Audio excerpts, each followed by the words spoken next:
Okay, we're live.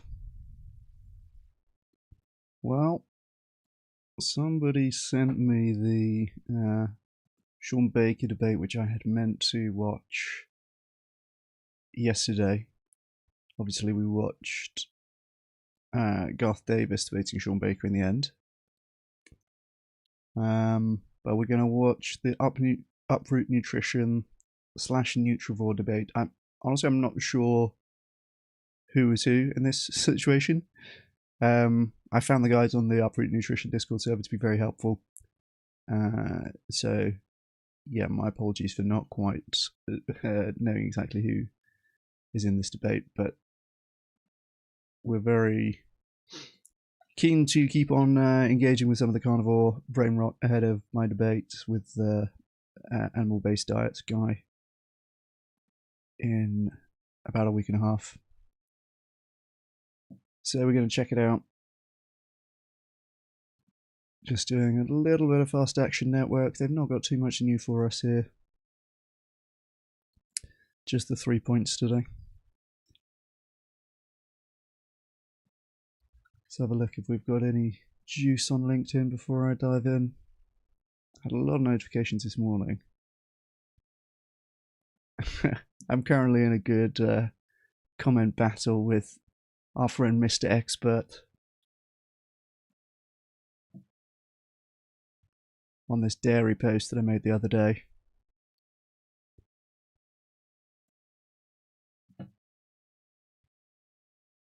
I said to him, why would you come onto a post about milk and obfuscate with a graph about all dairy?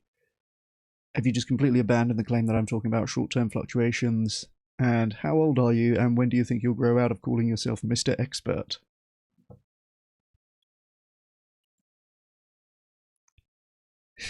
Mr. Expert are simply my initials as an author and nutrition scientist, just as you brand your work Bryant Research.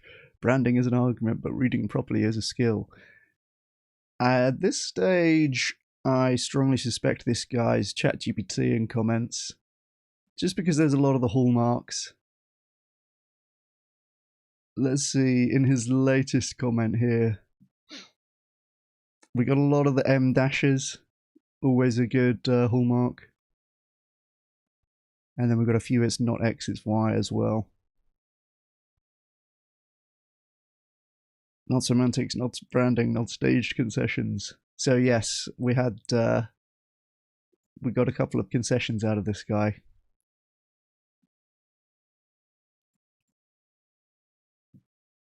Well, let's go through in order here. He says the graph shows milking excluding butter, not all dairy. That's exactly the product category being discussed. Calling it obfuscation doesn't change what's plotted. I haven't abandoned anything. You shifted from short-term fluctuations to 1974 as a baseline.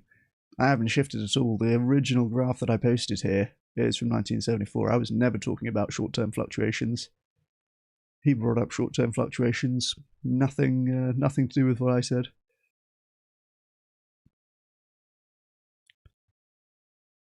Fine, even then, the data shows adjustment from a 70s peak, then decades of relative stability and production near multi-decade highs. There's no demand collapse narrative.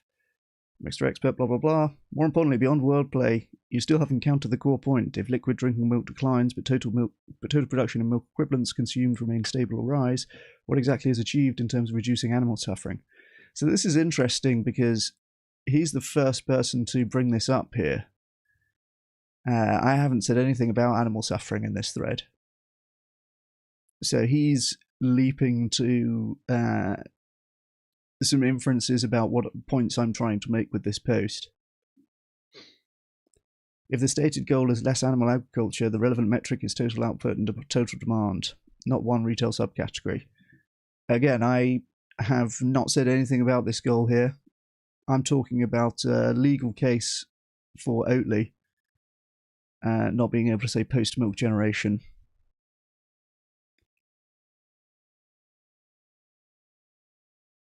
So the facts on production and supply stand. Personal remarks don't replace data. I can tell he's salty about the Mr. Expert thing. Very cringe, very cringe. I said the product category being discussed is milk, which is why I've tagged a plant-based milk, the subject of a recent ruling on milk, and provided a chart of milk consumption. You're showing the FAO category milk excluding butter, which includes cheese, yogurt, and all other dairy categories except butter. So yes, you are obfuscating. I said, when was I ever talking about short-term fluctuations, and when did I ever shift? I posted a graph showing declining milk consumption since 1974, and then commented about, pardon me, this should say you then commented about short-term fluctuations. I'm pointing out that I was never talking about short-term fluctuations. So yes, you made that claim, and now you've abandoned it. MR are your initials, but you referring to yourself as Mr. Expert is indeed exceedingly cringe. When you do media appearances, do you introduce yourself like, "Hi, I'm Mr. Expert"? I'd love to know, do you share the goal? Good thing I read these through, eh? Do you share the goal of reducing animal suffering? I'd love to talk more about what the data shows, but unfortunately you're terrified to have a live debate. He says, let's step back to the beginning then. Okay, so you're not going to address anything that I've said. In other words, let's step back to the beginning then. What was the actual point of your post? So he's totally lost. He doesn't know about this UK ruling. He's not from the UK, so like not that surprising or upsetting that he doesn't know about it. But he's dived in with a lot of assumptions, hence why he's making a fool of himself now. You shared a chart showing a long-term decline in liquid drinking milk and linked it to a legal ruling about the term milk, framing it as evidence that a post-milk justification narrative is justified.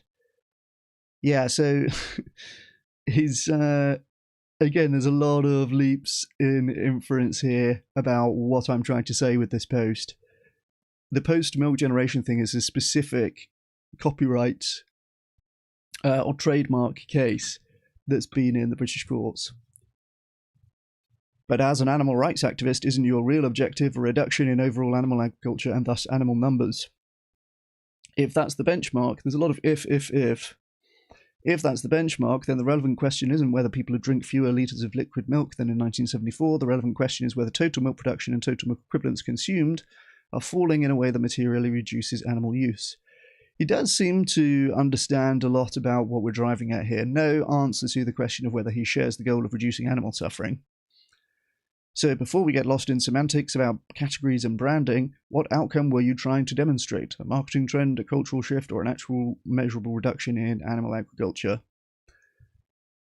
So far he's just lost on every point and then not really acknowledged it, which is a pretty classic pattern. I'd be happy to talk about this other stuff that he's talking about, but I really want him to own and admit that he's lost on the points that he's lost on so far. So I said, I'm happy to humour whatever other conversation you want to have, but before you jump to some other topic, I'd like a clear concession on these points. 1, I posted about milk specifically, and consumption of milk specifically is way down. 2, this is not a short-term fluctuation, but a long-term trend. And 3, you have dodged at least 5 challenges to debate me. If you clearly admit all of these points, I'll be very happy to humour whatever other conversation you want to have. No reply for the rest of yesterday, this was. And then I tagged him this morning and said, are you honest enough to give a concession on these points? If not, I don't see any reason to humour your further questions. And he comes back with a long post. Doesn't seem like this would be a straightforward concession, does it? To bring this full circle, my original comment was, actually there's an increase in national production and supply of milk, excluding butter, is still on high levels. Your reply was, production and supply is not consumption and demand, and still on high levels is not incompatible with decreasing. Both statements are technically true, but neither refutes what I said. Yeah, I mean, he's just missed the point of what I said. Production not equal to consumption, correct, but in agricultural commodity markets they're structurally linked over time. If demand were in sustained structural decline, we would expect persistent contraction in output, not production sitting near multi-decade highs. And yes, still high is compatible with decreasing, but the analytical question is magnitude and context. Well, that's okay, he can just change the question then, huh? He can just decide what the question is meant to be about. The category can decline from a 1970s peak while remaining historically elevated and supporting strong output. I don't think that makes any sense. It's not historically elevated, is it? If it's declined since the 1970s. That's not the same as historically elevated. So I've acknowledged, here we go, here comes the concessions. Liquid drinking milk per capita is down long term. So that's a concession on the first 2 points here. Milk consumption is way down, and this is a long-term trend, not a short-term fluctuation. What remains unaddressed is whether total milk production and milk equivalents show the systemic decline your framing implies. That's the core issue, not semantics, not branding, not staged concessions. Yeah, this is very rule of three. We've got the M dash. We've got the slanty quotes. So I'm thinking this is a lot of ChatGPT copy-paste at this stage. And I've just commented, this is 20 minutes ago, thanks for acknowledging that per capita milk consumption is way down and that this is a long-term trend. It would be easy for someone to infer from your earlier comments that this is not the case and that I was referring to short-term fluctuations, which is incorrect, so glad that you've clarified that. Now, if you'll acknowledge that you've run from me in at least 5 debate challenges, I'll be happy to answer other questions you might have. By the way, are you copy-pasting from ChatGPT? It seems like you might be. So this last comment is just 20 minutes ago, so we'll see if we get any replies on that. But good fun engaging with Mr. Expert. I don't think that we're probably ever going to get him on the channel, so, you know, enjoy the comments while we can. Hey, Poe, good to see you. I think the best performing video and the best sort of overall take of my general philosophy and things that I talk about is probably the upgrade to Vegan 2.0 video.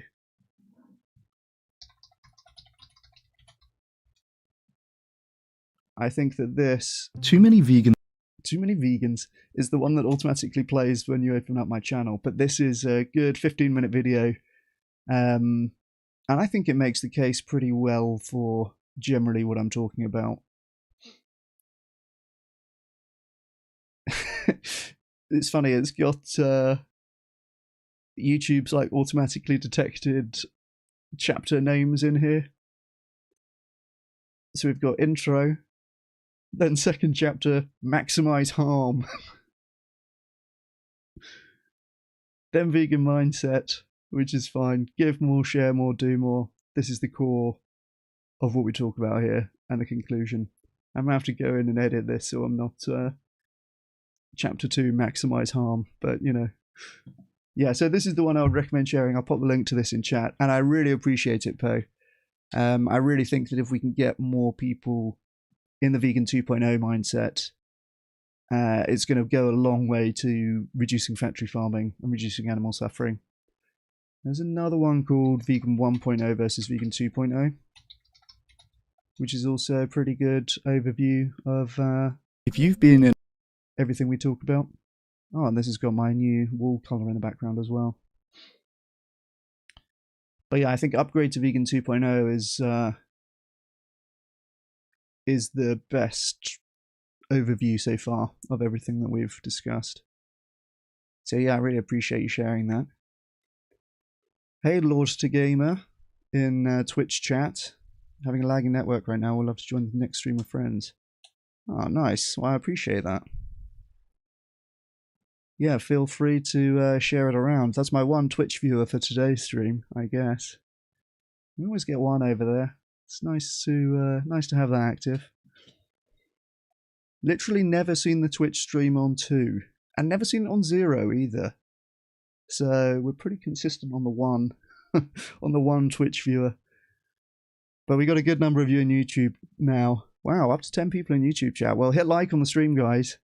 And subscribe and comment and all that other good stuff. Boost us up the algo. We're going to watch now Shawn Baker debating upRootNutrition. I think it's someone called Nutrivore in the upRootNutrition server. But yeah, we'll take a look. We've been engaging with a bit of the carnivore brain rot over the last couple of days in preparation for a debate that I've got coming up in a week and a half. I think that this, by the basis of the description, it looks like this is more like another name the trait ethics debate rather than nutrition. But who could resist this title, right? Lion Larper with fully roided mummy milkers confesses that a vegan world is best. Let's go.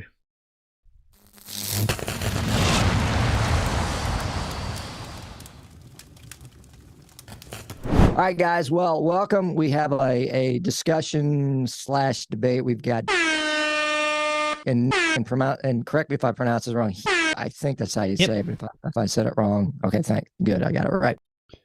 The hedging with not wanting to call it a debate from the start is noticeable. Is the whole video like this quality? I'm debating a guy called I'm debating a guy called Matt Achtung, who I came across on LinkedIn comments. He looks like a real good villain. His last name means danger in German.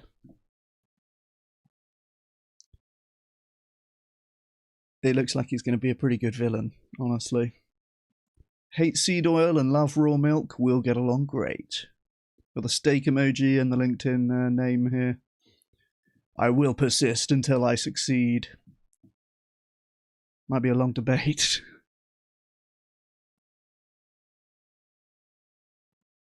But if anyone's seen this before, I'm not sure why the video quality is so blurry. Anyway, let's get into it. We'll see if this improves. If not, I might just put some patterns up for us to look at.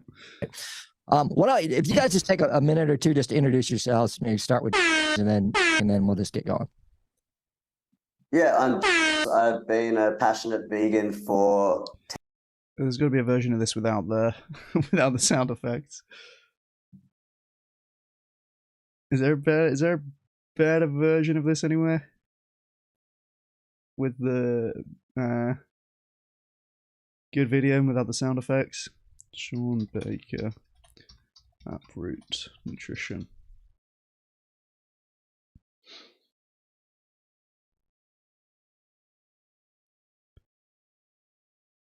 Maybe not. We might have to. Oh, look, there's a based streamer looking at it.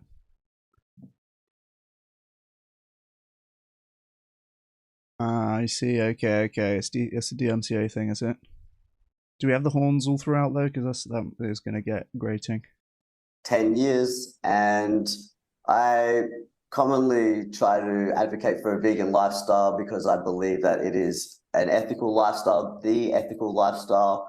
I believe it leads to a lot less suffering, death, and rights violations, which I think is extremely important. And I believe it is perfectly adequate to lead to a long, healthy life, likely increasing your chances of leading a healthier life and increasing your chances of living longer, having less diseases. They're the main reason. Like the main reason why I'm vegan is for the animals, because I think it is unethical to breed animals into existence and holocaust them for ingredients or for nutrients that we can get elsewhere. So since I became aware of that, I've been passionately speaking about it online, doing different actions, things like that over the years. And today I am grateful for you having us on your podcast.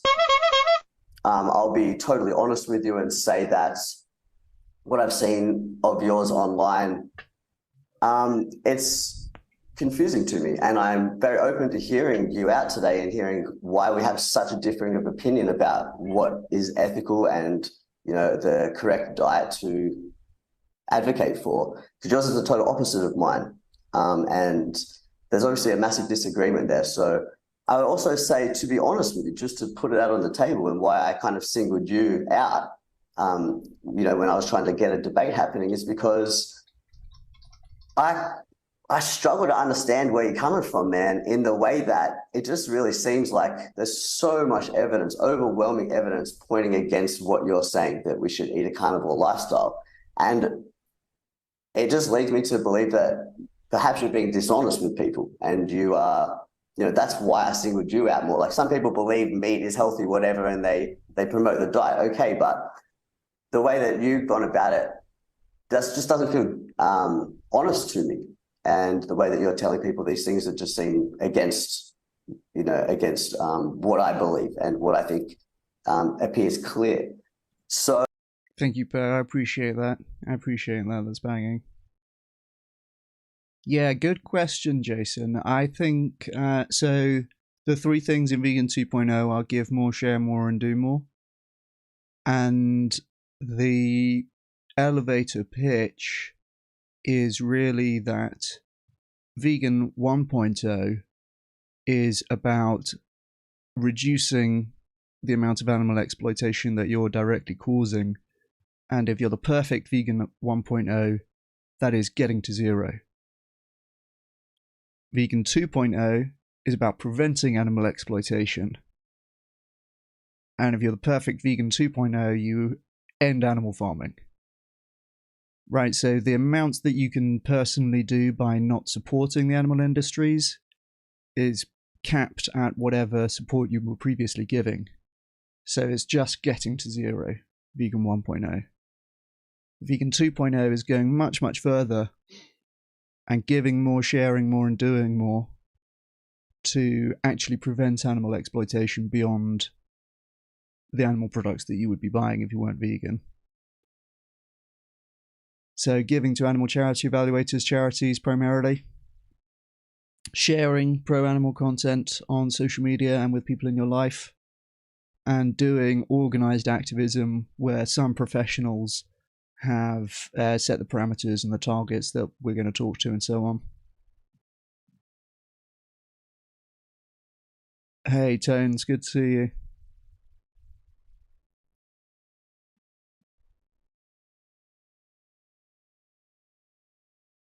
Thank you, Skeej. I appreciate that. Damn, I really appreciate that. Hey, G2, nice to see you. Thanks for joining. Oh, that's what I would like to understand. If anyone has a link to this original non-fuckeried one, by the way, I wouldn't mind watching that. You know, if you, where you're coming from, why you believe what you believe, where our differences of opinion lie. And I hope that you're not the dishonest person that, you know, I question whether you are or not. And that's about it. Okay, thanks for that. And let's go on to you'll just share a little bit about your background and I guess your position, I suppose, just a brief position, I guess. Yeah, so my name's I'm also an ethical vegan. Much of my position on the matter aligns with me personally. I don't know if I can do this. I don't know if I can do this version. Is this the original? I would just like ignore pretty much anything that you've ever heard from any other vegan because it's very unlikely that you've ever met another vegan like me. Okay. The natural will built different, truly.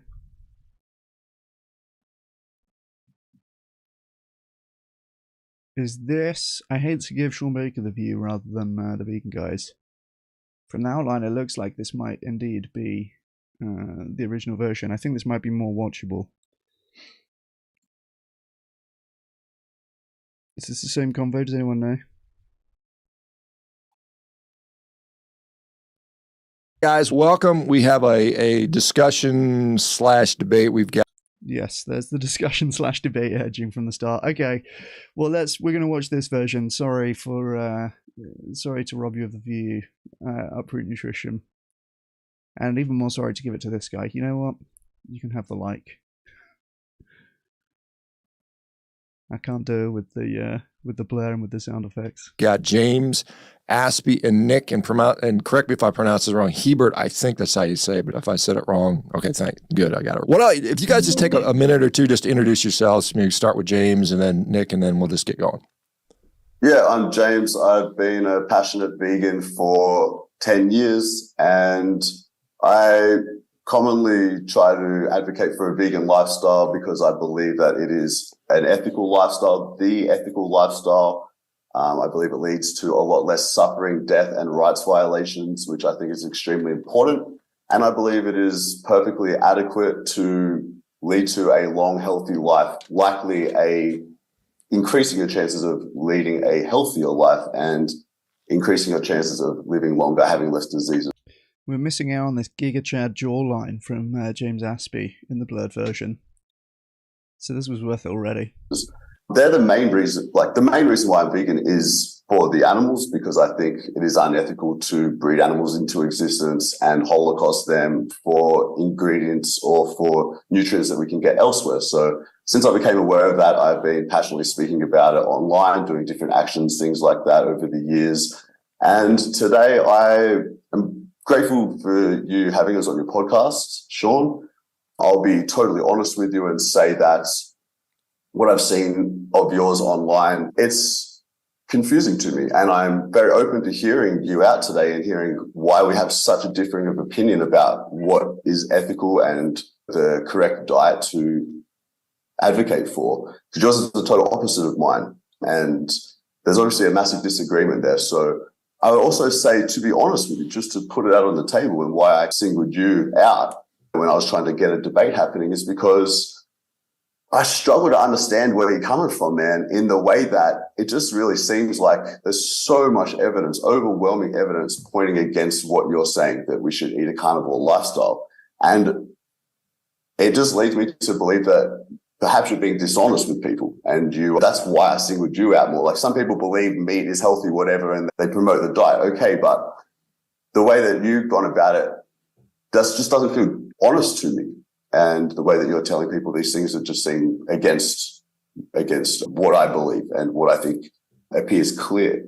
That's what I would like to understand. Where you're coming from, why you believe what you believe, where our differences of opinion lie. And I hope that you're not the dishonest person that I question whether you are or not. And that's about it. Okay, thanks for that. And let's go on to Nick. Nick, if you'll just share a little bit about your background and I guess your position, just a brief position. Yeah, so my name's Nick. I'm also an ethical vegan. Much of my position on the matter aligns with James. Me personally, I took human nutritional science in university. I wasn't able to finish the degree, but yeah, basically a blog about nutrition, and I try to raise the standard of discourse in the nutrition space. I will do things like introduce formal logic. I will run formal internal critiques on opposing positions. I do a lot of semantic analysis. We love Nick, but I gotta tell you, this camera is almost as bad as the blurred version. No hate, no hate. When I am critiquing people's positions in this domain.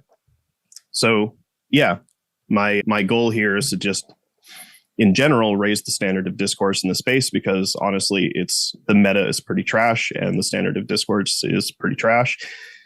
And yeah, that's all people really need to know about me.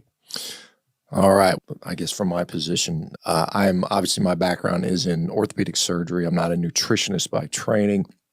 However, I'm a clinician, and I've dealt with taking care of people's health for many decades, 3 decades now. And so I have a profound desire to help people in their health journey. And as you can see, we have a community of people that all have benefited from this, and there are many other people in there. I do have a question for you guys on can you, I guess, individually just define what a vegan is, just so we know what we're talking on the same page, because I think some people get different definitions. Some people think it's a diet. Some people think it's a lifestyle. Some people call it a cult or religion. But to you guys, what is veganism, or what does being a vegan actually mean to you? If you could define that, and maybe there's some consensus among you. I could take that, James, if you want. Please. Yeah, I reject most standard definitions of veganism because I think they analytically just lead to really weird places. And they're not places that I don't think any rational vegan would even sign off on.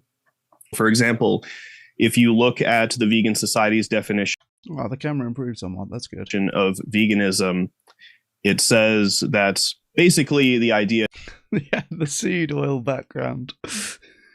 Very nice. is that you don't exploit animals, which implies that if we were to find sentient life that didn't belong to the kingdom of Animalia, it would be okay, or at least compatible with veganism, to exploit it. So for this reason, on an analytic basis, I reject that particular definition of veganism. I think the values that vegans tend to gravitate around are around equal treatment of sentient beings. The definition that I came up with to try to approximate what I think vegans are most likely valuing in most cases is this: veganism is an applied ethical position that advocates for the equal trait-adjusted application of commonplace human rights, such as the UN's Universal Declaration of Human Rights, to non-human sentient beings. What I mean by trait-adjusted is we wouldn't give a pigeon the right to vote, and we wouldn't give Base gauge. Is that a thing? Is that the thing to do, is it? I appreciate that. Yeah, I don't actually have a specific proposition for the Matt Acton debate. I do have a bunch. I actually have a bunch of propositions that he's given me in DMs that I was going through the other night on a stream called They Say She's in the Class A stream. And I'll probably do a bit more of that, maybe later today, actually. We've just got a Google Doc that I'm doing research on each of the points that he's told me, but it's basically carnivore.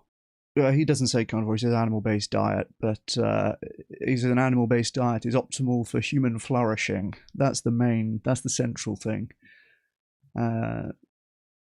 So I was commenting on stream, I should have known that the flourishing should have been a giveaway that his position was not rooted in any kind of scientific literature, and indeed that seems to be the case. But there we go. Give somebody with the mental capacity of a pigeon the right to vote. That's what I mean by trait adjusted. Wherever, like, if you equalize the traits between two beings, whatever rights we deem them to have, we should regard them equally between humans and animals. All right, or non-human sentient beings. So obviously that's a sort of a complex definition that most people would not have heard before, but I get the gist of what you're saying. So if we have a crab who's only got certain capacities, obviously they're not going to be an architect or write poetry or anything like that, and we wouldn't expect that of them. I would assume that includes the right to life. All beings, you would say, have a right to life, right? Would that be a fair, as part of your trait adjusted sort of scenario? I would extend the negative right to not have your life taken. Sure. Okay. So it can't be killed. So not killed. Okay. Yeah. So just to give you an example, vegans are fine eating plants. Ostensibly, plants are not sentient.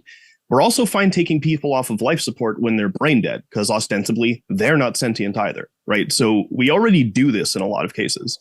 All I'm saying is that we should extend this to a wider range of behaviors. A wider range of considerations. Do you think that most vegans hold your same position? Because again, you're one individual there. Yeah, true, Bretta. That's what I was thinking. Like, he has these debates and then he shares them as if he's not embarrassed of his performance, which is a decision. Well, we haven't seen too much in this one so far, so I don't want to comment too early, but in the last few days we watched him concede in 2 out of 2 debates. He says in the militant vegan debate, I'm fine to admit I have contradictions, and I'm fine to admit I lost the debate, which you really never see. Even when someone clearly loses a debate, you really never see someone say, I admit I lost the debate. That's a rare shiny as far as I'm concerned. And then Garth Davis yesterday, where he said he agrees that ancestral diets are not relevant to healthiness today. He agrees that there's, quote, thousands of studies supporting the plant-based diet and really no studies supporting the animal-based diet. And he said, pretty much unprompted, that he's probably going to he needs more scientific evidence if he's going to continue to promote the carnivore diet, and that he's going to get a blood test, and if it's unfavorable, he might sack off the carnivore diet. So, I mean, on one level, it's admirable that he's willing to be honest to that extent, right? You have to give it to him. But I would just hope that that's clear to anybody that follows this guy and thinks that he has the strong arguments in favor of the carnivore diet, because, yeah, we've seen him concede so far in 2 out of 2 debates. And just based on how Shawn has titled this video, and how upRootNutrition have titled the same video, I'm thinking that this is probably not going to be the total victory that Shawn's looking for. There are many millions of people on the planet that have adopted a vegan diet. Is that fair to say? Or maybe, James, you have a different take on this? Yeah, I'd be interested to hear what James says, but me in particular, when I approach vegans who espouse commonplace definitions of veganism and substitute my definition in its place and tell them the analytic problems with the other definitions, they usually come around to my way of thinking, because they're like, yeah, that is pretty much what my values are approximating. Because let's say we found a sentient plant, right? Let's say we found a plant that could suffer just as much as a cow. I don't think it would be vegan to kill that plant. And I don't think many other vegans would actually sign off on, yeah, it would be vegan to kill that plant.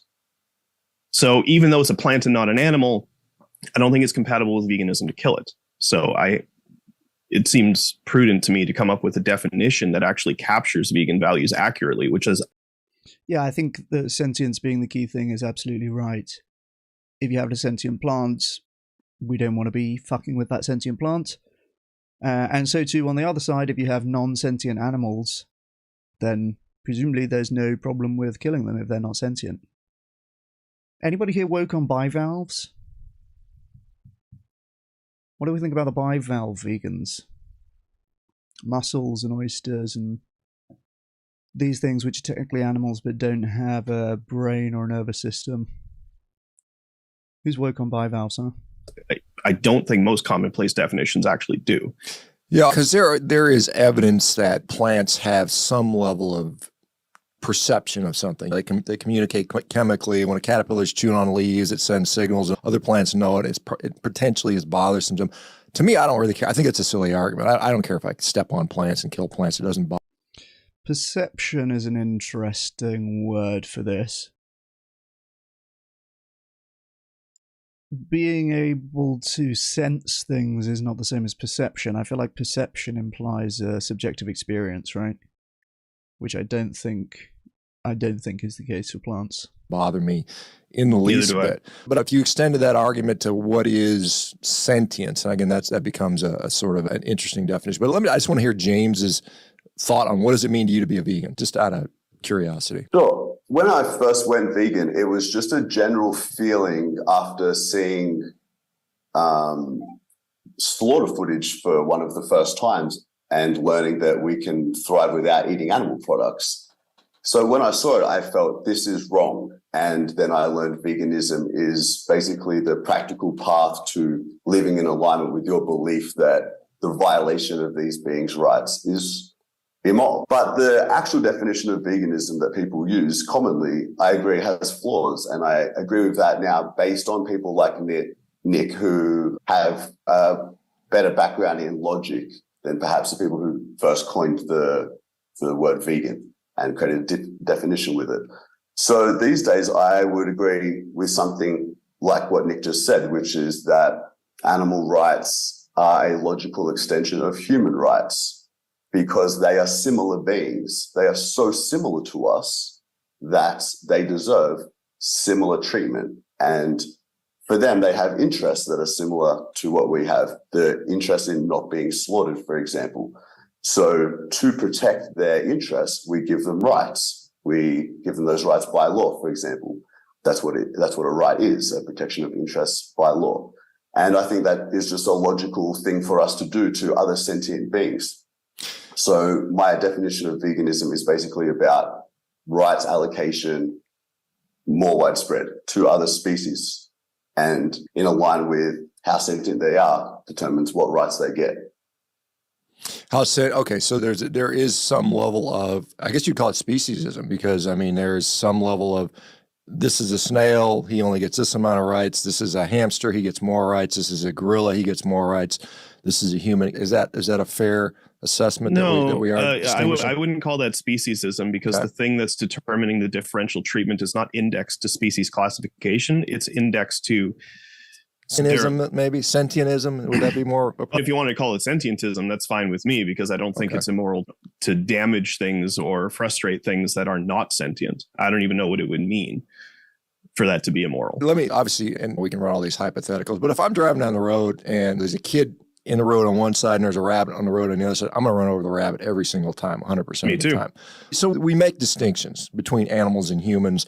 in certain situations. And James, you don't believe that your diet has no animal death involved in it. You believe that there's no animals that die when you consume whatever plant-based diet you consume. There's some. You concede that. Both you would, I hope. I would definitely concede that. I just don't see those deaths as rights violations. And that's what's important to me. There are human deaths in the transport and different parts of the system as well that accidentally happen, that I also wouldn't see those as rights violations. I don't think. Right. Yeah. So accidental death. Yeah. Accidental death. We do a lot of it intentionally. If we look at pesticide usage in the United States, we kill 4 quadrillion insects a year alone. That's a lot. That is done 100% intentionally via pesticide. So that is an intentional death. There are plenty of animals that are culled to prevent them eating crops. We use explosives. We shoot them. We sometimes burn areas. We have entire ecosystems that are wiped out intentionally so that we can plant soybeans and corn and tomato. Do we use explosives? I've never heard of that.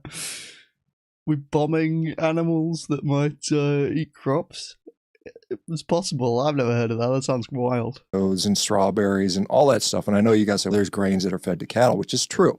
So we know that there is intentional death in pretty much any dietary pattern that any reasonable human can actually adopt today. You might, if you live in the jungles of Costa Rica and you pick your own fruit, maybe you can minimize that to a degree. But if you eat any sort of modern diet today, it's going to involve a lot of death. And obviously, I don't think insects are as valuable as a cow. I agree. I think I don't really care about insects dying that much. Ultimately, when you kill insects, then birds die. And there's obviously some upscale things that occur with that. So we know that all of us are causing, whether we want to believe it or not, intentional death to these animals. So or am I off base on that? Do you believe there's no intentional death in this stuff?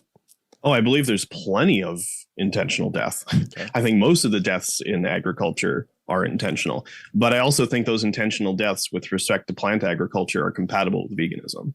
Why is that? Why are we okay slaughtering, if you want to use that word, quadrillions of insects and how many, probably millions, if not billions of small other creatures? Why is that compatible? Just go back to my definition, right? Yeah, Looney Tunes farmers throwing acrid dynamite sticks at rabbits. Yeah, true. So I advocate for the trade-adjusted equal treatment of humans and animals. In the case where we have quadrillions and quadrillions of tiny little beings with just, let's say that they were quadrillions and quadrillions of little people that were accosting our crops and actually posing a threat to our economy and our way of life. And it would be an existential threat if we did nothing about it. So there's quadrillions of these little humans and they're buzzing around and they keep eating our crops. I think even in that case, we'd be okay killing them. And I'd be okay with killing them. Killing those animals is compatible with veganism on my definition. Interesting. James, is that okay with you, James? Is that something you'd say it's okay to kill little bitty humans if they're eating our crops too? Because, yeah, it's defending your property and defending your life and everyone in your civilization. What is your alternative? I would love it if that wasn't a necessary part of our survival, but as you said, it is. So go ahead. I would even add to that. They don't have to be trade adjusted to that of an insect in order to sign off on this. If they were like full-fledged human beings, but they were constantly accosting our crops and causing existential threats to our civilization, I think we'd be okay with killing them too. Like, let's say a neighboring country was like, okay, we're just going to attack your food supply. Yeah, we would retaliate. So even if they were fully fledged human beings, we would be okay with this. We don't need to trade adjust in this case. Okay, interesting. Yeah, I should have said this at the beginning. I have to leave at 10 o'clock. I have meetings and consultations I have to do, so we're limited on how much time we have, unfortunately, and this could be quite an interesting. One of the things I've heard a lot of vegans say, not necessarily you guys, but a lot of vegans say, hey, it's about just causing the least suffering you can, making conscious decisions. It's a little annoying, the clips and the just is obviously cutting out misspeaks and hesitations and pauses and stuff like that. I do that with some of the stuff that I upload directly from stream, but I feel like in a debate, you really want to upload the whole thing. Because there's a lot said in those moments where you're hesitating and taking a while to find your words and so on. Like, that is where often the clearest concessions are, right, when the other guy doesn't have anything to say. So I feel like if you cut out any kind of 2 or 3 seconds of dead air, there's a lot of the feeling of the delivery lost. So I think in a live debate, again, I do this clipping, right, for uploading streams where I'm just monologuing. But for a debate, I feel like you really want the whole video, ideally. Decisions to decrease the overall amount of suffering. Yes, some animals die. Yes, insects die. But I'm doing my best to minimize that. Is that not a fair thought or definition? Before we go to that, Shawn, can I just ask you, what do you think of that answer that you were just given on the crop deaths? Does that make logical sense to you? If it was, to me, I don't mind killing crops for us to feed ourselves. It makes even if sense. it was humans, like, would you? Well, if there was humans attacking your crop over and over and over again? Yeah, well done, James, for having him stick on the point. He's asked what in his mind is going to be a gotcha question. They've given a very sensible response. And now he's just kind of moving on to the next thing. So good on James Aspey for saying, well, hold on, before we move on, can you acknowledge the answer that we've given, right? Because it's going to be good to get him on the record saying, yes, this is a sensible answer and this makes sense for the vegan position.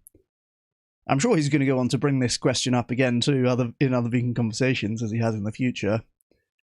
But yeah, good to get that clear. Hey, Oppenheimer, good to see you. Oh yes, I think I saw a Debug Your Brain video on crop deaths. Or somebody sent it to me. I think I've seen one of them at least. There's a series on it, huh? That might be worth checking out. Again, what are you going to do? Yeah, like if you're at war, obviously there's war. I've been to war. I've seen the horrors. Not if you're at war. But if at war, if somebody's attacking your crop. But that's a war, active war in my view. Okay, sure. Yeah, there's reasons to kill humans. There's reason to kill animals. There's reason to kill insects. There are reasons. If push came to shove and I was crashed on a plane in the Argentina in the Andes, I'd eat other people. That's the way it is. And I think everyone, if you guys were stranded on a desert island, you would eat lizards. You do whatever you need to survive. We would all agree with that. Now, the question is, do you need to do this to survive? And then where do you draw the line of what you accept now? Would you just say that we're not illogical there? Like, we're not being hypocrites there? Because a lot of people say, oh, crop deaths, vegan. Yeah, is the crop death still the big meta to bring up against vegans, is it? I can see how some people would get confused on this question.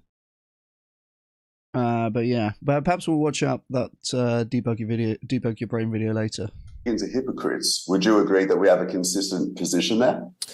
I from my perspective, I don't really care about the crop deaths that much. Personally, I'm like, yeah, it makes sense. Not answering the question. It's to me, but then you hear a lot of vegans will say, I have no guilt on my plate. And they're look, he's called this section, Vegans Acknowledge Deaths in Food. So, all right, that was your summary of what you took away from this, was it? Okay. So the question is whether he acknowledges that the vegans have a consistent position here. And his answer has started with, well, from my position, I don't care about crop deaths. Okay, not the question. Hopefully they're going to bring him back again. I'm sure James is not going to let him go. They're like, I'm having a guilt-free meal. There's no death on my plate. And I look at that and I say, wait a minute, but yeah, there are deaths there. And so he has to give this like specific framing. Well, a vegan might say there's no deaths on my plate. He has to give this like specific framing that he can then refute. And of course, it's not what they've just said. James's question was, do you acknowledge that what we've just said is a consistent position for veganism? And I was saying, well, I don't care about crop deaths, and vegans might say it this way, and that would be wrong. Ah, man. To ignore that, not at least you guys recognize that, yes, I'm causing death by eating, by existing. And when you look at, and again, maybe I'm wrong, but a lot of people that I hear that are vegans are saying, I'm doing my very best to minimize suffering. And I'll look at a guy like you, James. You lift weights. You're in shape. You exercise. So do I. It takes more food to do that. There's no doubt about it. The only way you're going to have muscle is if you eat more. If you eat more, there's more deaths. And so how do you, as a vegan, sort of say, I want to be stronger. I want to be a better athlete. I want to have a little more muscle, but I know I have to eat more. And if I eat more, there are more animals that are dying. Why not just...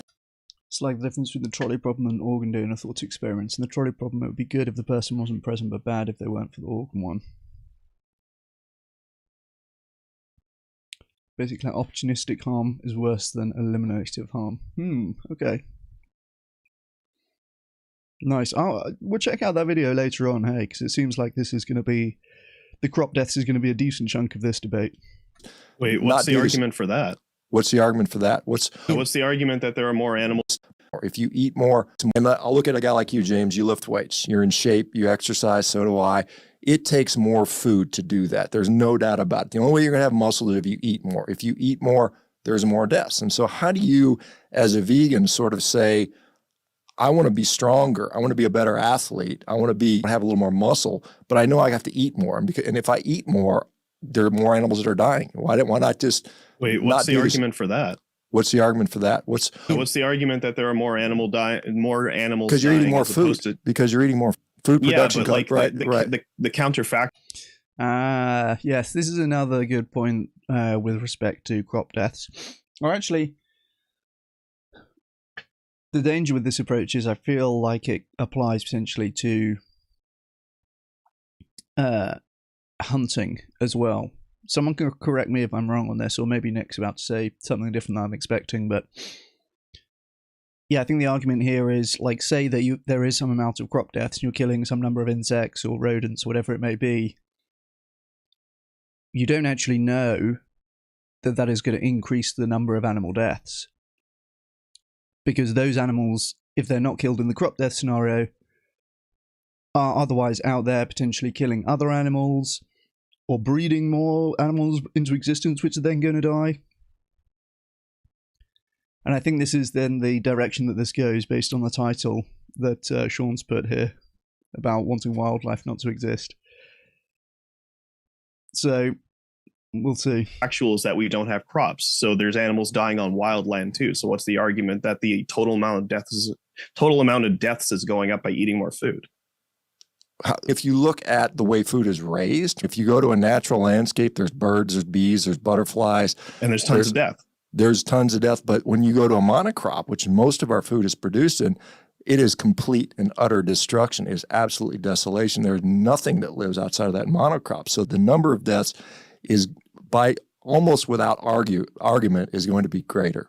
That's an empirical claim. I'd like to see some evidence for that. If you can show over an equivalent area of landscape where we plant monocrops and we provide pesticides for 4 quadrillion deaths a year in the United States alone over our crops, if you can show that there's the same there, and then again, it's intentional versus unintentional. I guess intentional, human intentional, we're the ones killing it. Whereas if a bear eats a deer, is that human intent?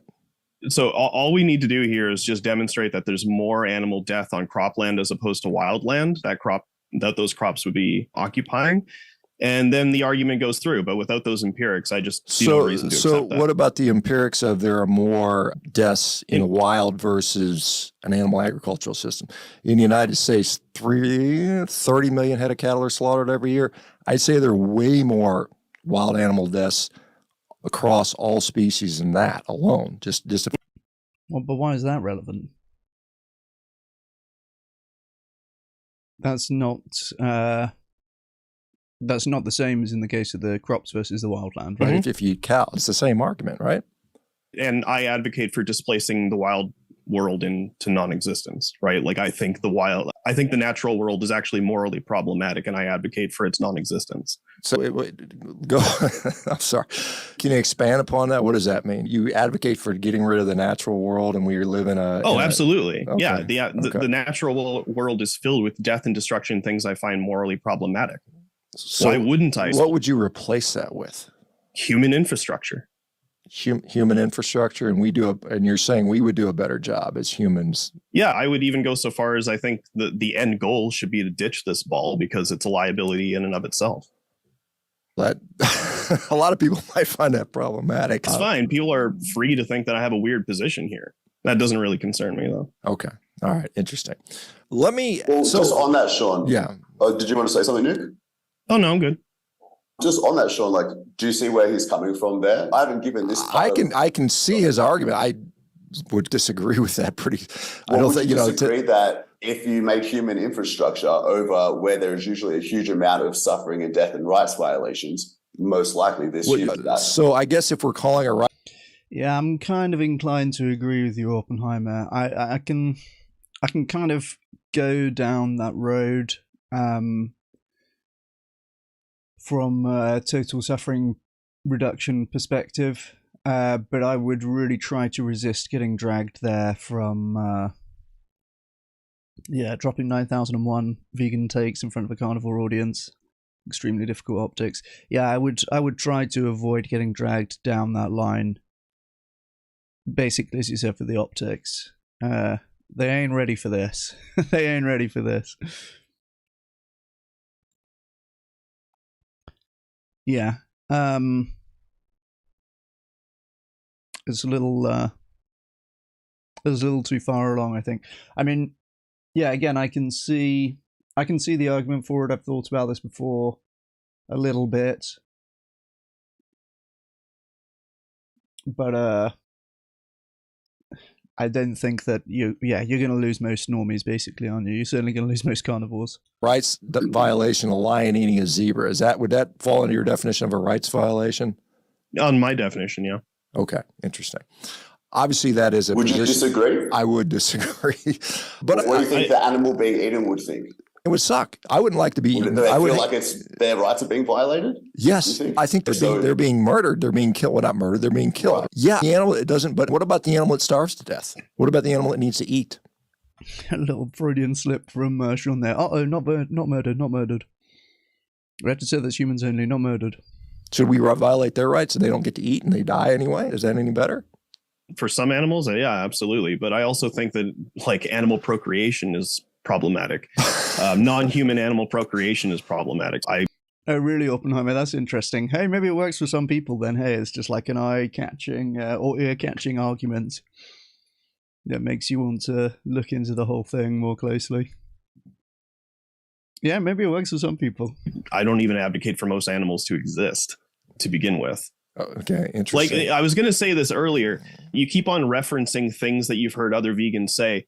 I would just like ignore pretty much anything that you've ever heard from any other vegan because it's very unlikely that you've ever met another vegan like me. Well, okay, that's fair enough. Yeah, he is kind of shadowboxing with what he's imagining that vegans will say in general. And James, maybe you're 100% aligned with that. But again, most vegans on the planet, I think they wouldn't want all wildlife to disappear. And maybe they would. I don't know. I haven't heard that before, but it's interesting.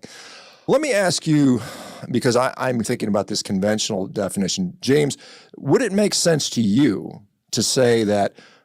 True, Oppenheimer, built different.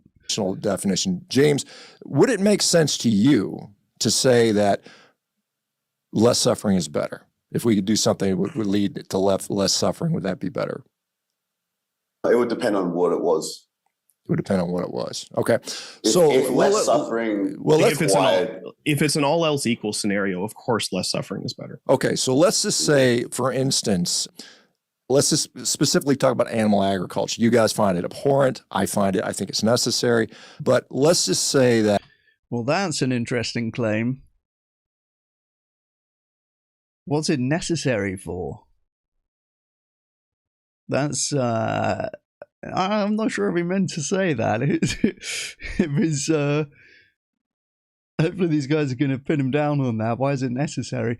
But that said, it seems like a good time to point to animal charity evaluators charities while we're on the topic of, whether we should nuke the wilderness. The Wild Animal Initiative is one of the Animal Charity Evaluators recommended charities. I'll pop this link in chat. And they are interested in reducing the suffering of animals in the wild. Animals in the wild, there are more of them than animals on factory farms even. And I do think that they're worthy of our concern. I do think that we'd be concerned for humans which are affected by human-caused war, and also for humans which are affected by natural disasters, for example. So I think it makes sense that we should be concerned for animals which are affected by human-caused farming, and which those are affected by the disaster of nature itself. So this is Animal Charity Evaluators. If you haven't already made donations here, I'd strongly recommend it. I'd recommend actually giving to the Animal Charity Evaluators recommended charity fund, and that way it will always be up to date with the most effective charities that can help animals. I've signed up to give 10% of my income to effective charities, so I give a decent amount of money each month to animal charities. I reckon that my donations save over 1,000 animals per month, which would take me about 8 years of veganism 1.0, and I can achieve it in 1 month of vegan 2.0. So that's Animal Charity Evaluators. Thought I'd plug that while there's a few people in here. Also, like the stream, drop us comments and all the rest of it to boost it in the algo. We're carrying double digits viewers today. This is unprecedented. That. Wait, what do you mean by necessary? It's necessary for me to get nutrition, for me to be adequately nourished in a way that I want to live. And I think but the word yes. Okay, straight to it. Nick was straight on it. What do you mean by necessary? Okay, so Shawn gave a pretty weak answer to that as well. It's necessary for me to live the way I want to live. Okay. Well, you could say that about anything, couldn't you? It's necessary to drink 10 pints a day, because that's the way I want to live.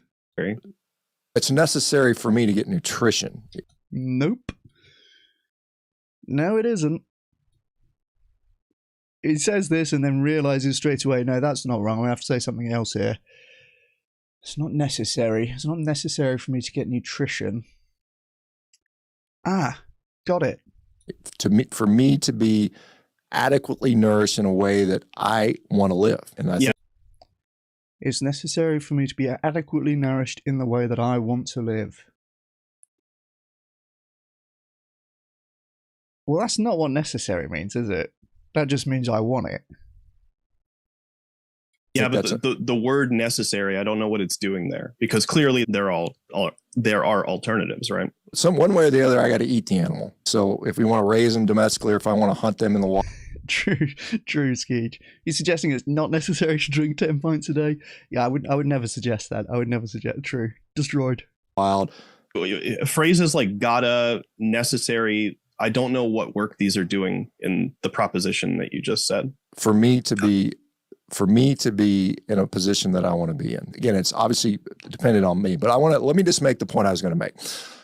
If we look at, let's say, and you guys probably find it abhorrent, in the United States, we kill 9 billion chickens, 30 million head of cattle, millions and millions of sheep and pigs, and hundreds and hundreds of billions of fish, right? This is to support the population. You guys find those numbers abhorrent, I'm sure. And if you divide that out over a population, right?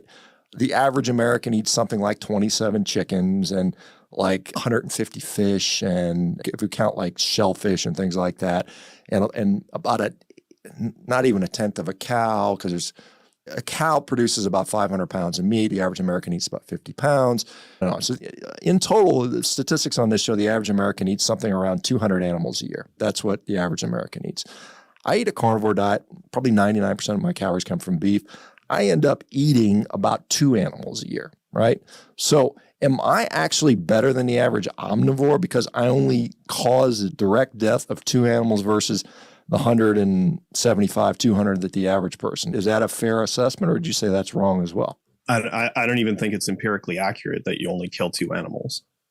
The equivalent of 2 animals. I eat the equivalent. No, because you have to include all of the things that are you have to include all of the death that is entailed in obtaining those. So you're also including things like, I'm assuming that you're an advocate of like pasture raised beef or whatever. No, I eat both. I clearly eat both. Okay. But I don't, but here's the thing. But if you guys are saying it's totally morally fine to kill all those little insects to kill crops, the same thing with the animal production, right? The same thing with feeding a cow. It's the same thing, right? The same thing ultimately occurs. I'm calling into question the veracity of the empirics here. So you say 2 animals a year. But you say it doesn't matter what the empirics are. It doesn't even matter. At the end of the day, it's going to be 2 animals plus whatever justifiable deaths are. True, Bay. Very true. Yeah, I think following a vegan diet is probably one of the least important things that I do for animals personally. Donating is way, way more important in terms of the number of animals helped. What's this claim that he's killing 2 animals per year? Is he saying that he's only eating cows or something like that? Let me rewind a little bit.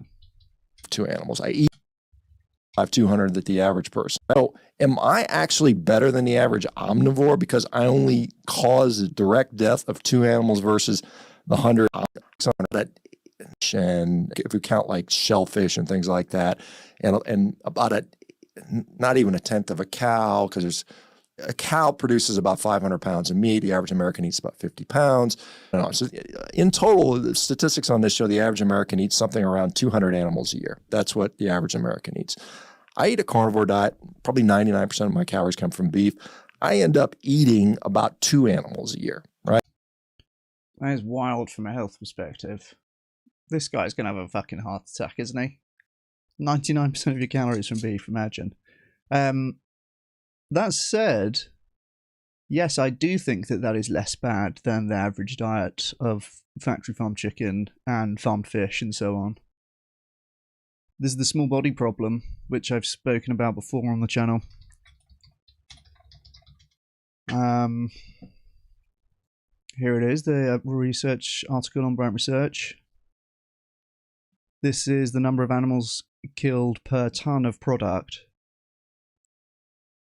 We got 3 cows, or about 600 chickens, or about 5 million crickets. So yeah, for me, I do think that is less bad than the average American diet. Let's see what Nick and James are going to say to this. Right. So am I actually better than the average omnivore because I only cause the direct death of 2 animals versus the 175, 200 that the average? Yeah, that's true, Race. I strongly suspect people saying this are bullshitting. The thing is, you don't want to get into a whole argument about prove it, right? Show me your nutrition logs or whatever.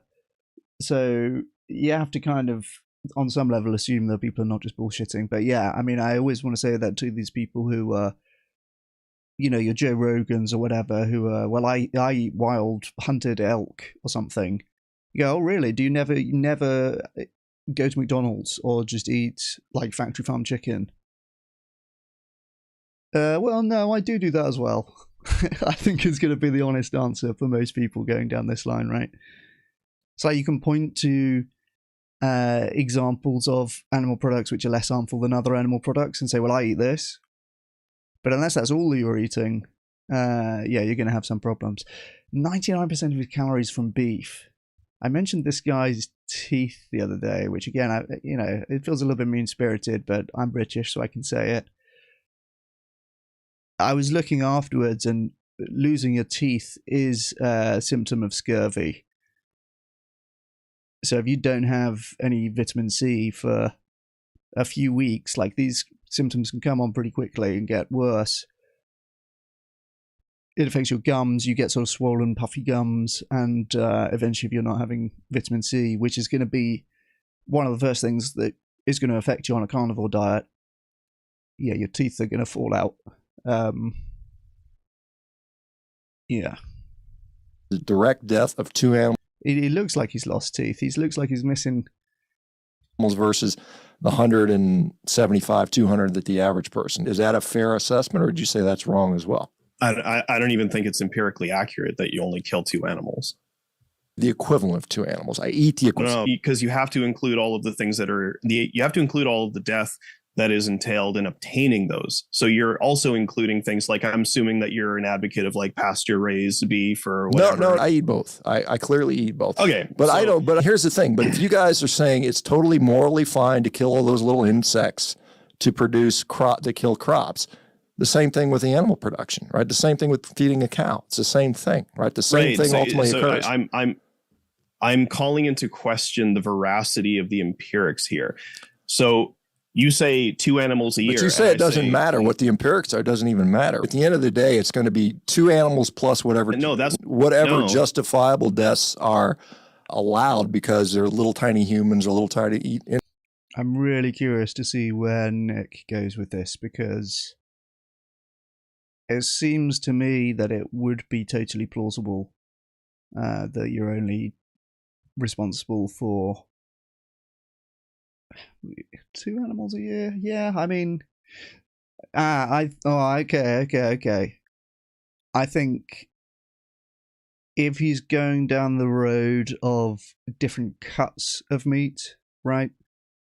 This is one thing that you could say here. If this guy is eating 99% of his calories from steak, but it's all a particular part of a cow, which oftentimes the animals are butchered and the different cuts are sent to different markets. So you'll get like cheaper cuts of meat in lower income countries that have been exported from the one animal. Is that where this is going? That could be one place where there's more than 2 animals entailed here. But yeah, I would be inclined to grant that this is possible. So I'm interested to see what Nick has to say. Insects eating the bugs, right? Okay, I'm calling into question, like, regardless of whether or not it's on pasture, you have to count all of the animal deaths that are happening on the land that is producing that meat, because it doesn't have to be pasture. It can be a parking lot, right? So you have to count all of those entailed deaths. It's same with factory farming. They're fed grains. You have to factor in all of the entailed death that is produced from the crops that it takes to feed those animals. So it's not just 2 animals a year. Like, it's just empirically straightforwardly false that that is 2 animals a year. No, it's 2 animals that are so if you can justify eating a vegan diet and all those deaths don't matter, right? That's what you're saying. It's justifiable. You accept that. Then you have to also accept the same that goes into feeding the. What's the argument for that? You're saying all those. You say I have to, right? So I take that to be some kind of logical modal claim. What would be the contradiction if I? Because you're asking me to accept the same argument. You're asking me to accept the same argument. What would be the contradiction in asking you to accept one and reject the other? Because it's the same argument. You're saying that. You're saying I've got to say, I'm not getting what Nick is driving at here.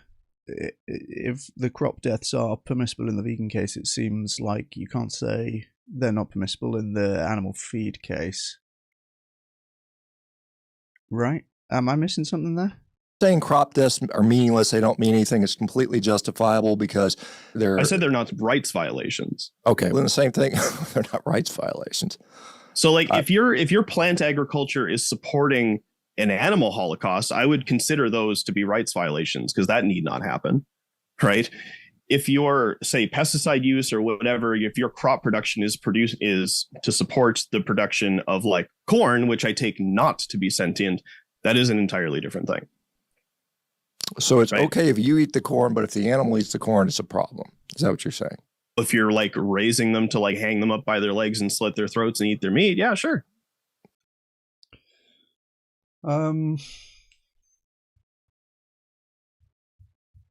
Is there a case for saying that animals killed in crop production for animal feed are rights violations, but animal killed in crop production for human food are not rights violations? The only thing I can think is that you're going to cause much more of those to take place, given that the majority of crops are fed to animals. But it seems similar to me. It's not necessary to be doing the production of the animal feed. I don't know. I have to think about that a little more. It seems like that's going to be similar from my perspective. I could be missing something there. Okay, so ultimately it comes down to that animal at the end, right? That's the only difference, right? We can actually just cut straight to the heart of this, Shawn. Like, we can cut through all of the jibber jabber about the peripheral topics and just cut straight to the meat of the matter. But let me ask you a question. If you're saying that because I eat 2 cows a year and the average American eats 200 animals a year, right? All of the periphery goes into those animals' production as well. The sheep, the pigs, the chickens. Chickens eat a lot of corn, by the way. Chickens and pigs eat far more crops or far more grain than cows do. That's pretty clear. What you're saying is that me eating less animals is no better than me eating more animals, right? It's just animals in I was general. I was specifically calling into question the particular empirical claim that you only Okay, let's ignore animal deaths. let's ignore the empirical claim. If I eat, Could just be something with a specific way that is worded. If you're responsible for the crop deaths entailed in the animal feed production, I mean, yeah, maybe Nick would say, well, yes, I am responsible for some amount of animal deaths. And I guess he rejected the framing, Shawn's framing of hypothetical vegan saying I'm not responsible for any animal deaths. So perhaps that is where it's coming from. Yeah, Race Lever makes a good point in chat. If Shawn wants to claim he's better than omnivores because of only 2 directly targeted animals, he then also needs to concede that vegans are better than him because of 0 directly targeted animals. Yeah, that's a good point. G2, I don't know. I honestly don't know what you're talking about. Is there? Am I missing something in chat?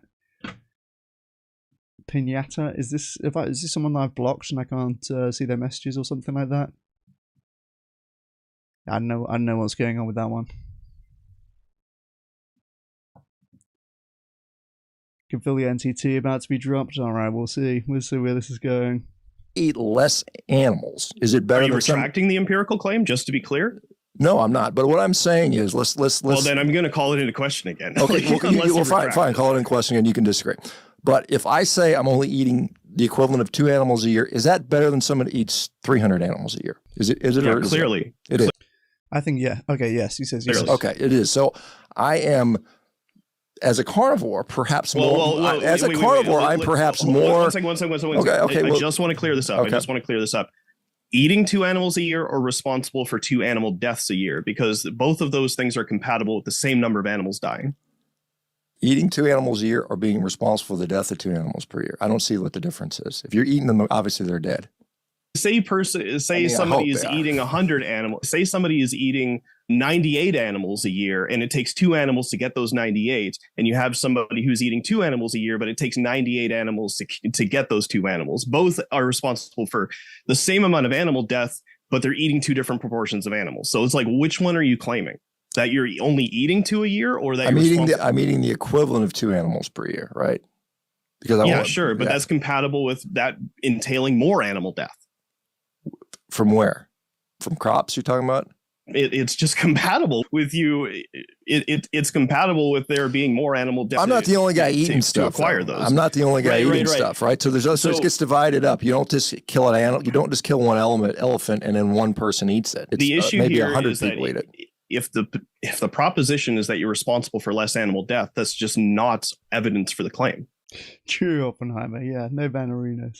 That you're only eating 2 animals. That's just not evidence for the claim. If I only eat cows and I don't eat little shrimps and I don't eat chickens, it is very plausible that I'm eating less animals altogether at the end of the day. Plausible? Yeah, it's very plausible, sure, but whether or not it's probable, you're going to need empirics. You're going to need empirics to show whether or not it's probable. Plausible, I can just trivially grant. Of course, it's like possible that it's true. I think it would. I would be more inclined to grant this line of general gist of what Shawn is saying here. I do think that it's less bad to eat cows than it is to eat chickens, for example. Particularly if it's done in such a way that minimizes the number of animals killed, the amount of animal suffering, right? Part of the small body problem as well, it's not just that you're eating more animals, but also that they're in way worse conditions on average. So in the UK, it's the case that almost all farmed chickens are factory farmed, and almost no farmed cows are factory farmed. So their quality of life while they're alive is going to be very different, which to me is relevant. And there's going to be far fewer of them needing to be killed, which is also relevant. In fact, a lot of the effective altruists, effective animal advocates worry about this small body problem and the small animal replacement problem, which is specifically that if you reduce consumption of red meat, are you going to push more people towards consuming more chicken? And it might end up being a net bad thing for animals. So there's a very strong health and environmental case to be made against red meat consumption. But sometimes I'm a little bit wary of doing so, honestly, for the possibility that you nudge more people towards consuming chicken and farmed fish, which again, I just think there's much more suffering per calorie, right? So I would be more inclined to grant that, yeah, if as Shawn says, 99% of his calories are coming from beef, I do think that that's very likely less animal suffering entailed than like the standard omnivore diet, frankly. Fall under the realm of common sense to most people. But You could sit in there and we could sit there. It's pretty shitty evidence. We could sit there and obviously trace every molecule that I eat and where it came from, as could you, which would be an exercise in futility because no one's going to ever do that. So we have to have some reasonable sense of groundwork here. If you eat only beef, do you think the debate convinces many people to change their views and go vegan? I'm not sure, Rebecca. I think it'd be easy to project my own tendencies and views, which I credit myself that I can indeed have my views pushed around by watching debates and engaging in debates. And, if you come across a better argument, then you should change your views and so on. I suspect that's not the case for most people watching this kind of debate. You're probably coming in with, you're either a vegan guy or a carnivore guy or gal, right? And so it's probably not at the, for like most people who are in fact watching this stuff. But I do think that, this kind of thing is important insofar as it informs decisions made in a context where it's quite hard to avoid the argumentation and the logic. So, like policy making, for example, there will be consultations on policies, or they have to collect evidence, and they have to have a committee considering all the evidence and so on. And in that context, I think, and I hope, that yes, if somebody is clearly right and somebody else is clearly wrong based on the evidence presented and the argumentation, then that is going to nudge the decision in that direction. And that is normally going to be impacting many more animals than persuading an individual, for example, right? If you're affecting government policy. So, yeah, there are processes which typically institutions are following, but individuals are not, which kind of require that there's some systematic way of collecting and considering all the evidence and weighing the arguments against each other. And an institution can't, if it's well functioning and considering that, an institution can't just kind of be biased and ignore evidence and selectively pay attention to some evidence in the same way that individuals engaging with this kind of stuff can. And the other thing I'd say on that as well is, don't underestimate how much the conversation's happening at this level, which is easy to kind of think, well, it's just like people watching this on YouTube, like how important is this really? Don't underestimate how much this can influence people who can influence those processes. Yeah, I do a ton of vegan research and reply to government consultations and go to parliament and stuff like this. And, 5-6 years ago, I was just an ask yourself viewer, right? So I really do think that this kind of content can have more far-reaching effects than might be immediately obvious in terms of, I think it's easy to dismiss, oh, it's just YouTube, it's just internet arguments or whatever, right? But there'll be people watching this for whom it's going to be formative for their views on these issues going forward, and who might go and work in these fields or have some influence on government decisions and stuff like that. Yeah, network effects are hard to predict, Skeeter and Trad, that's very true. So yeah, I think, or measure, yeah, very true. probably even a lot of the people producing this kind of content, you know, they can't anticipate how impactful it might end up being. And maybe in many cases it's not, right? Probably in most cases it's like, right, that's not the case, but it is important as well, like what the public thinks, and what the average person thinks and is going to buy and vote for and influence others on. So yeah, if it changes views to any extent, I mean, when I'm debating this animal-based guy in a week and a half on Tuesday 24th, I do feel a certain amount of pressure to be well prepared and try and do well in that debate and represent, you know, our view well and understand the relevant issues and everything else.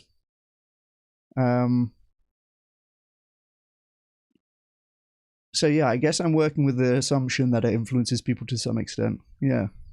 There's less animals probably dying at the end. Not counting crop deaths, which you don't think count, right? You use the word probable, which is a statistical term, so I'm assuming that you have some statistics to back up that claim. Do you? Yes. Oh, nice. So you saw TikTok yesterday talking about the egg welfare reforms in the UK? Yes. Oh, hey, good chance to plug this again while there's a good number of people in chat.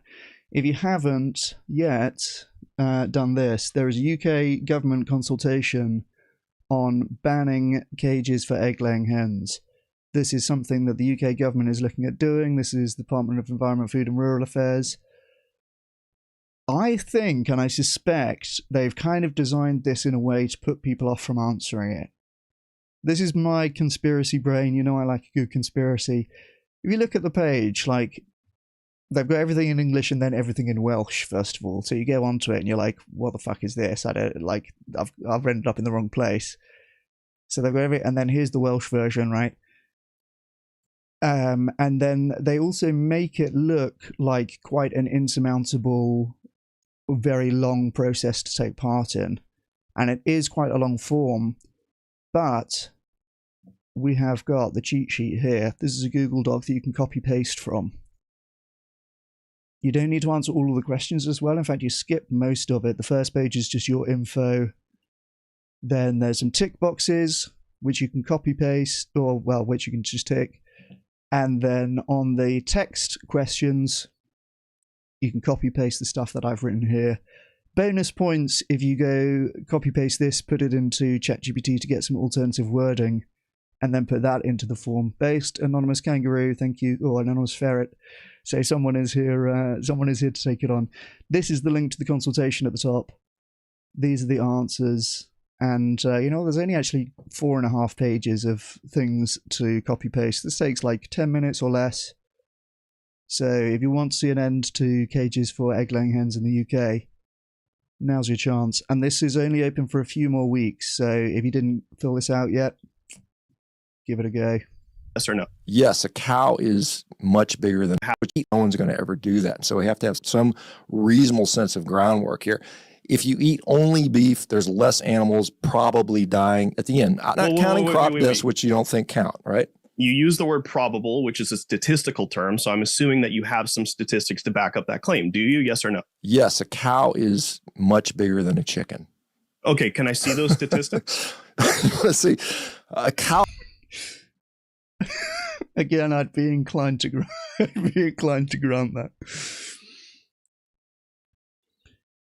What was the actual claim here that is in doubt? It's like possible that it's true. I think it would fall under the realm of common sense to most people. You could sit in there, we could sit there. It's pretty shitty evidence. We could sit there and obviously trace every molecule that I eat and where it came from, as could you, which would be an exercise in futility because no one's going to ever do that. So we have to have some reasonable sense of groundwork here. If you eat only beef, there's less animals probably dying at the end. Not counting crop deaths, which you don't think count, right? You use the word we just got a reply from this guy. Mr. Expert strikes back.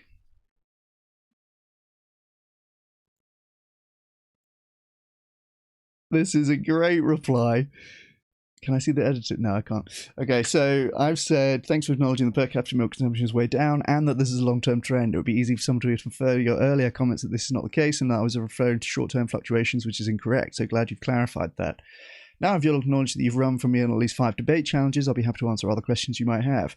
I just said at the end, by the way, are you copy-pasting from ChatGPT? It seems like you might be. What I love about asking people this, if he just denied it, I wouldn't really have a reliable way to prove that he is, right? We got some tells in here, we got the M dashes and the quote marks and the sentence structure and everything, but it's not conclusive. So if he just denied it and said, no, I'm not copy-pasting from ChatGPT, I wouldn't really have anything to say back. But it's an interesting quirk of human psychology, I guess. People just don't like to outright lie when they're asked a direct question.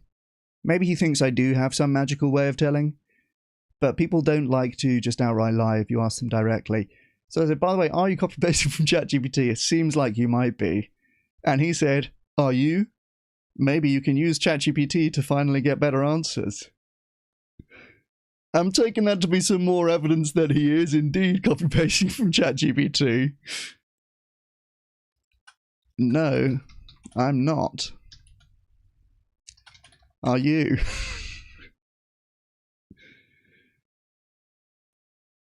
No denial. Lovely. That is freaking delicious. If he just denied it, I wouldn't really. I would just have to say, all right, fair enough, and then I'd carry on.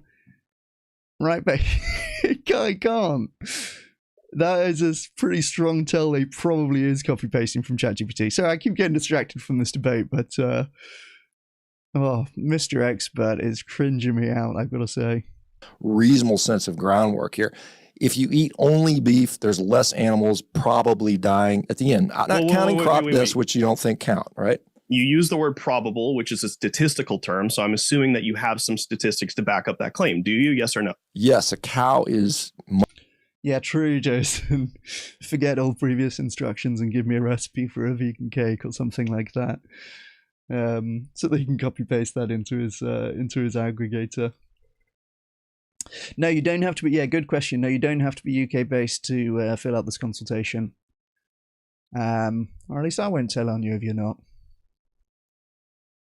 So yeah, you got the link to that in chat. Go and help to free the hens from the cages. I'm sure that the caged egg industry are going to be replying in force with all of the justifications why we need to keep on putting chickens in cages. So we got to let them know. Much bigger than a chicken. Okay, can I see those statistics? Let's see. A cow weighs something like 1,200 pounds. A chicken weighs something like 7 pounds or something like that. I don't see how that matters. Because there's more meat on one animal than the other. Yeah, but are we talking about total animal death or just how many you're eating in a year? Because I'm not disputing how many you're eating. If I were to eat a whale, right, that could feed me for probably 2 decades, right? So I more so agree with what Shawn's saying here, but I wish he would just be direct with it. Like, he doesn't need to. Why is he now going to Wales? Like, just say, I'm talking about how many. Like, just answer the direct question, right? I ate mice. It's clear. It's clear to anybody that you're killing less animals have to die to produce that amount of food. I don't know why you're appealing to like popular intuitions. That's not what I'm asking for. I'm asking for empirics. A whale is You're making an empirical claim. It requires empirical evidence. A whale is bigger than a mouse. If you were raising whales, you're going to need to feed them a lot of animals, right? They're carnivores. That's interesting. It's one of those things. They're going to eat a lot of krill. But the point is that it's not just about the one whale that you eat. It's about the process of getting the whale to feed. So a whale kills a lot of krill, and that doesn't matter because it's like they're minor, small things. Maybe the krill are eating algae or something. They're killing some crop for some other species. Like I said, it's a very circular argument. But wait. Can we do something then? Unless you want to do something different, Nick. You were about to go on to, you said the meat of the argument kind of thing. I was interested. Yeah, there's a way to cut straight to the heart of the matter. Okay, good. That's interesting, Oppenheimer. So there's Oppenheimer saying more crops are needed to produce X amount of cow flesh and X amount of chicken flesh. Yeah, that's an interesting point. If Nick's taking the position that crop deaths kind of do count in the case of animal agriculture. Now, people will say, well, cows can be on a pasture and eating grass, right? In which case, the crop death entanglements are not really the same. That's an interesting quote, though. I'd be human edible feed. I guess it's kind of a different thing. But yeah, it would depend on the farming systems and stuff like that. Anyway, but let's see. They've strung us along a little bit here, but they're going to give us the answer now. So let's see what they say about this. Go ahead. But like you use the term circular arguments. I wanted to know what you were referring to there. Let's spend time. Let's get to your meat of the argument, because you've got something. Because we're running out of time. I don't want to just So this is a question I wanted to ask you for a while, because I think the answer to this question may be more important than any of the empirics that we could talk about with respect to like the health of diet A versus diet B. Say like I don't know, plant-based versus carnivore or whatever. Because you would agree, like if eating Mexicans, for example, granted us like it was like the fountain of youth. If like eating Mexicans made us live to 200 and we were just like youthful for that entire time, you wouldn't sign off on like farming Mexicans to eat, right? No, I would not. I think look, let me just put it out there. I think human life is much more valuable than animal life. Okay. So all I'm trying to establish there is that there are superseding ethical considerations even in your position. Sure, of course. Okay. I want to know what is untrue of animals, or what is true of animals that is untrue of humans, that if made true of humans would cause humans to lose sufficient moral value such that we would be justified doing the things to humans that we currently do to animals, like factory farming them and killing them and eating them. Yeah. So humans are not animals. They never will be animals. Humans are animals, but the animals will never be human. No, wrong. There's nothing you can do to those animals to make them human. Yeah, that's not an answer to the question, though. Yeah, but it doesn't matter. I reject the premise of the question, because there's not. If let's say a dog started talking to me in English and started to produce literature and could type and do all these wonderful things, it would still be a dog in my mind. So there's nothing you can do that. And this might be a nitpick, but questions don't have premises. So I like just what is true of an animal that is untrue of a human, that if made true of a human would justify us slaughtering them for meat. That's all I'm asking. Like, what is the differential property between humans and animals that justifies the asymmetrical treatment in your mind? There must be something, Shawn. Yeah, there are different. True, Skeed. We got to the name of the trade eventually. And Shawn's answer, he's about to give the same answer to the go-to militant vegan the other day. They're different. That justifies the asymmetrical treatment in. There's 6-7 here from Nick. The differential property between humans and animals that justifies the asymmetrical treatment in your mind.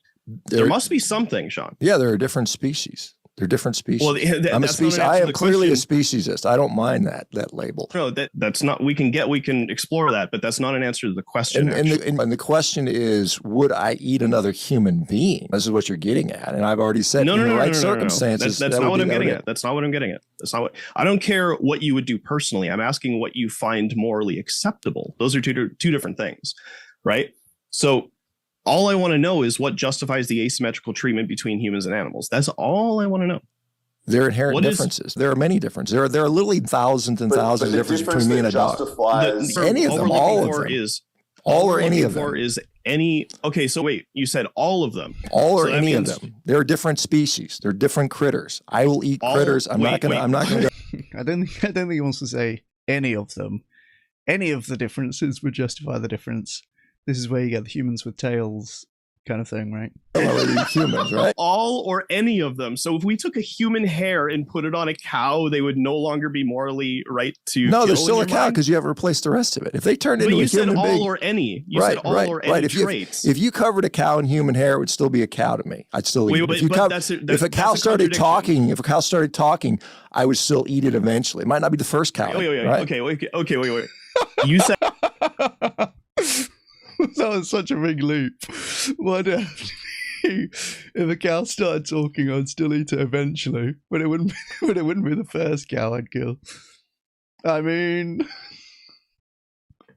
I don't even know what to say about that. Said all or any traits, right? What's logically entailed from that is that if you took a human hair and put it on a cow, then it would be ethical it would still be ethical to like kill the cow. Or if you took a cow hair and put it on a human, then because it's still a human. It would be ethical to kill the human. Like that's what's logically entailed. I just want to get clear. That's what's logically entailed from what you just said. So if, let's say, suddenly you implanted a horn on your head, Nick, there's some people with body modification, people that are thinking, I'm a cow, I would still not eat the human unless we're in the Andes. Right, so is the trait just being human? Because we can the trait is just being human. The trait is just being human. The trait is just being human. Like a ridiculous thing to say. Right. So being a human takes it off the plate for me. Right. So there you go. Okay. In less extreme circumstances. That's all it is. Then I have a follow-up question. Please just engage with the line of reasoning. Like I have a follow-up question. So let's say that we discover a group of beings that were identical to humans in every way except for a cluster of genetics that push them outside of the distribution of Homo. Would it be ethical to just... So if we ran a bunch of, like, let's say we had a bunch of Homo erectus still running around. Yeah, sure. Okay. I would be less inclined to eat them. How's that? Now, do I know that I wouldn't eat them? Like I said, this is a matter. Yes I would. I probably would. Would it be morally permissible? I don't know. I'm not the ultimate authority on that. And I probably personally would not eat another Homo erectus. Okay. But they don't exist. This is a situation that doesn't exist and probably never will exist. So if we talk in fantasy where we can... You are the ultimate authority. I'm not the ultimate. No. You let me finish my sentence. You are the ultimate authority on what you consider okay and not okay. You are the ultimate authority on that. So what I'm asking is, okay, so I probably wouldn't eat if we found a group of Homo erectus walking around, I probably would not eat them, and I probably. Hey, Donkey, welcome. Good to see you. Would not advocate. That's not what I'm asking. I'm not asking if you would eat them or not. I'm asking whether or not you think it would be okay if we ate them. The same way we eat cows: string them up upside down, slit their throats, eat their meat. Again, for me, and again, I don't know what other people It's just a yes or no, Shawn. I can't speak for everybody else. I can speak for myself. I'm not asking you to. I'm asking for your position, whether or not you think that's okay or not okay. For me to do. Yeah. I probably... For it to be done. For it to be done. Because you said you wouldn't be okay with you wouldn't be okay with other people killing Mexicans to live to 200. So I'm asking you, like, would you be okay for it to be done that these beings that are like humans in every way except for a cluster of genetics that pushes them outside of the distribution of Homo, would you be okay with them being factory farmed is the question. If they're the same as humans, no. Okay, so that's a contradiction. Okay, it's a contradiction. Okay, but I'm still eating cow. Uh-oh. We got to another okay, it's a contradiction. This is what we got in the militant vegan debate. This is 3 out of 3 concessions in the Shawn Baker debates that we've watched against vegans. It's not looking good. I'm still eating pigs. I'm still eating chickens. You can come up with some crazy argument that's never going to exist. That's fine. But I'm still going to eat pigs and cows and chickens. They're far enough difference to me. I get that. What is those differences, Shawn? Like, can I just ask you? You're so fine with it. He said they're not human. That's the difference. I know, but like, how is that relevant, mate? They still feel pain. They still suffer. They still have desires. Yes, racially, but that's exactly what happened. I'm okay with that. So I'm okay with it. I'm okay with them being dead, and I'm okay with them suffering to some degree. Now, I think we should do it in as humane a way as reasonably possible, and I think there can be improvement. I think there could be some improvement. What's that? Survive. If we could just not do it at all, and it didn't need to exist in this earth, all this suffering, all this death, we could still live to the same age. Yes. Enjoy our that would be fine. That would world without it. Sure. I agree with that. That's fine. But I don't think it will be. And it won't be for me. And it won't be for all the people that are in this audience that have already tried vegan or have already done that and it didn't work for them. There are countless number of people that have tried a vegan diet and it didn't work for them. Now, a lot of people say they were never vegan. So I would ask you, James, if 20 years from now you give up veganism, does that mean you were never a vegan right now? No, I would consider myself a vegan now, but if I was to give up veganism... Then that means you were never a vegan. Does that mean you never were a vegan? Does that mean you were never were a vegan? It just doesn't really make sense to me. Like, I would give up believing that animals deserve rights. But you eat them anyway. But what if you had to eat them anyway for your health? Because we're playing hypothetical, crazy space creature, alien eating them. If we're saying that, because there are a lot of vegans that, for whatever reason, it didn't work out for them. They just didn't feel good. They got sick and they had to. And many of these people in this room will verify that because they've done that. incorporate animal products back in their diet for their own health reasons. And again, it's somewhere where you draw the line. So and I hear a lot of people say those people were never really vegan because they gave up their ethics. And so does that apply to everybody that doesn't die a vegan? Is that so? There's also, it's another, I've heard other vegans say this. Yeah, no, I wouldn't say that. Right, that's how they are ex-vegans. That's how they used to be vegans, because they used to be vegans. So if you don't die a vegan, you were never vegan. Is that a fair statement? Somebody who feels like they need to stop being vegan, I think they almost always not. Like, this is what I mean. I respect the coming up with the very precise philosophical definitions of veganism. In practice, mostly what we mean is you don't eat animal products. Right?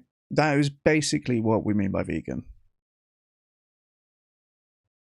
Now people say, well, there's leather and circuses and all this other stuff. Like, that's fine. And yes, that's true. It's mostly about what you're eating. That's where most of the use of animals is going to come from for the average person. That's like the main thing about veganism. Right? And that is something that most people would say you're not a vegan if you eat meat, for example. I think it's basically a fine definition to just say, I don't eat animal products. That's mainly, and I found the catchphrase, like, veganism is not a diet, to be a little bit annoying, frankly, because, okay, that's kind of technically true, but it's not the thing that I would put on my, spend my limited space on a poster to put, right? It mostly is a diet. It is mostly a diet. I don't know what's wrong with framing it in that way. And then it gets so simple as to, okay, if you don't eat animal products, then you're a vegan. And if you do, then you're not a vegan. 99.99% of the time could have found a way to be vegan and be perfectly healthy and sort their issues out without leading to consuming flesh.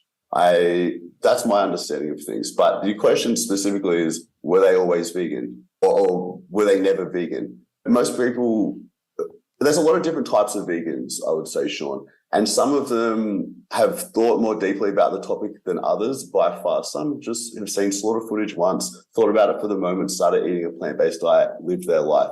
Some people have really given this a lot of topic, like I would say myself, a lot of thought, like I would say myself, Nick, and people probably even more than both of us. And when you've got to the point where you really understand, I would say, and this is something that I'm trying to understand still for real, I hope we have time to discuss a little bit more.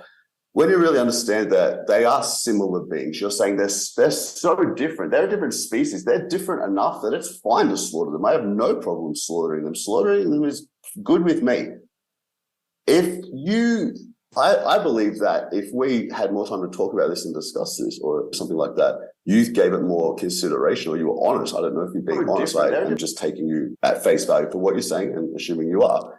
Then I think you would come to a similar conclusion, because I think it's extremely logical to see these obviously similar beings with a heart and a brain, with a consciousness, sentience, and experience, an individual experience. They are so similar. So when they bleed and when they suffer and all these things that we would never do to Mexicans or to any other humans, I don't see how you're getting to the point of saying this is totally fine. And so if you were to say to me, in 20 years, if you weren't vegan anymore, were you ever vegan? Well, right now, I am vegan and I believe in animal rights. And in 20 years, the only way I could stop that belief of animal rights, like, it just can't happen, I don't believe, because it's like, what information could possibly come out that there's nothing. There's no information that's going to come out. There's always an animal dying it's sad, it's tragic, but it's done regularly. It's going to happen. Ultimately, almost all animals are going to end up food for something at some point, whether it lives out a national life expectancy or it's bred into existence for that. We all have the same, but we're going to be eaten by worms and insects and microorganisms. We all turn into food at some point, right? We clearly know that.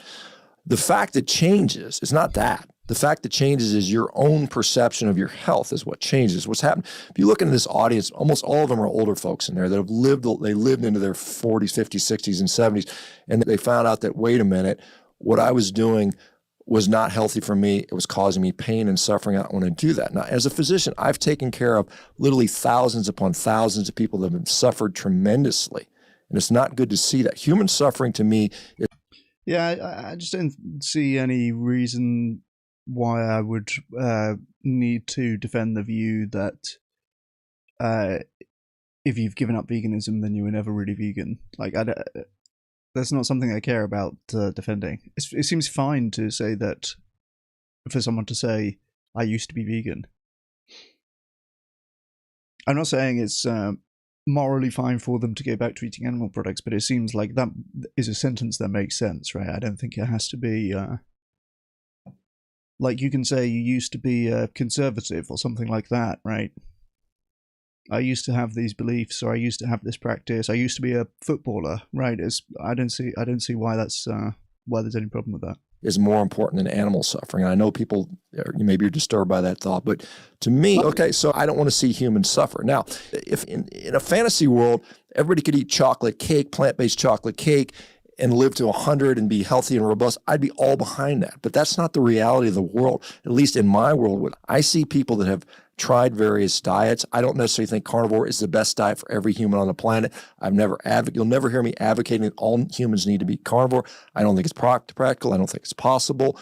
Just like I don't think everybody needs to be on a vegan diet. And I don't think it's practical or possible either. You're going to have to grow crops of any sort. You're going to need animals on the planet to protect the soil. So there's reasons for this stuff. And so we can all take different approaches.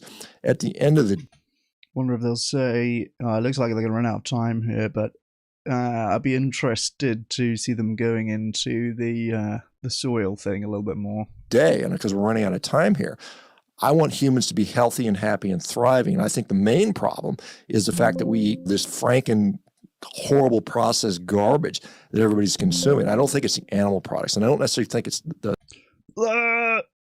Okay, this is my pet peeve, the ultra-processed foods talking point. Is no doubt thinking of, he might be thinking more broadly about processed foods, but oftentimes, especially when these meathead types say this, they're talking about plant-based meat alternatives, right? And what am I going to say about that?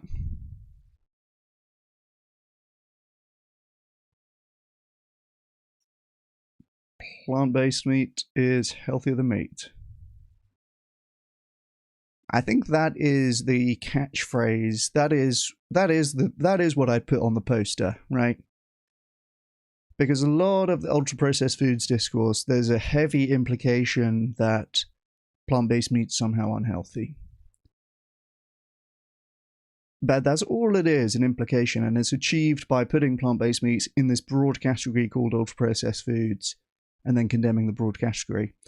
And you can just cut through that implication and get to the actual point with my favorite phrase, and maybe something I've said more than anything else on the stream: plant-based meat is healthier than meat. There's no need for us to talk about a broad category called ultra-processed foods where you somehow get to group plant-based meats in with Coca-Cola. If you want to make some sort of statement about plant-based meat, why don't we just talk about plant-based meat?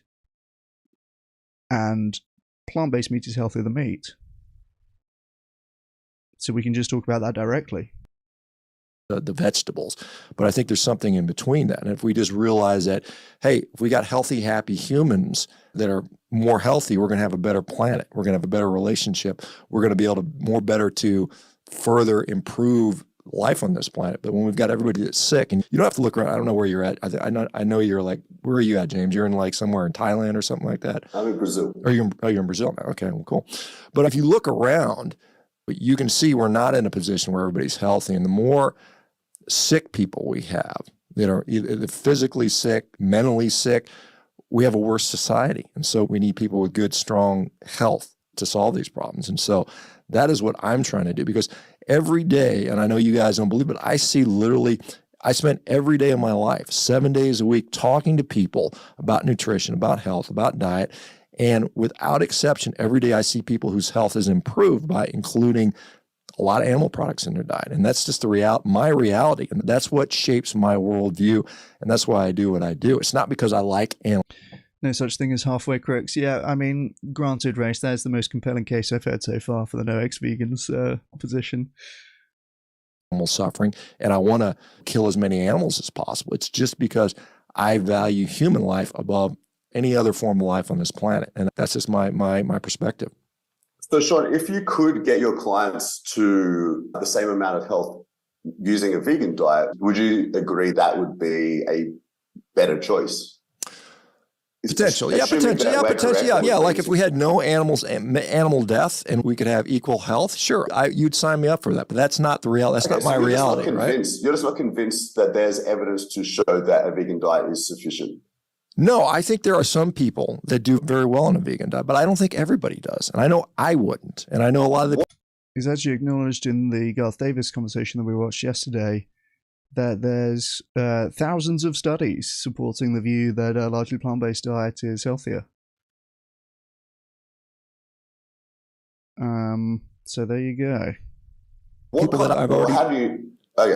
I'm more curious, like, do you think that the evidence in terms of like the quality evidence we've got out there, you're talking about you've had these one-on-one experiences, you've spoken to hundreds, maybe even thousands of people.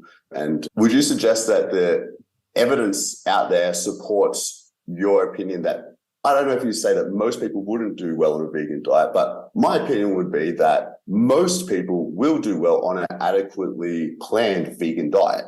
And I think that the evidence supports that. So would you disagree? Well, I mean, the evidence, so I guess the question is, why don't we have 90% universal adoption of veganism right now? If that were so healthy in the past, because I think that most humans, myself included, if we could end all animal death, we would probably agree with that. But the problem is it doesn't happen because it doesn't happen because people love eating meat, mate. Why do they do that? Why do they love eating meat? Why do you think? They love the taste of flesh. Why do you think that is? Up with it. Why do you think people find out why? Because it's salty and fatty. And but why are we intrinsically programmed to like that then?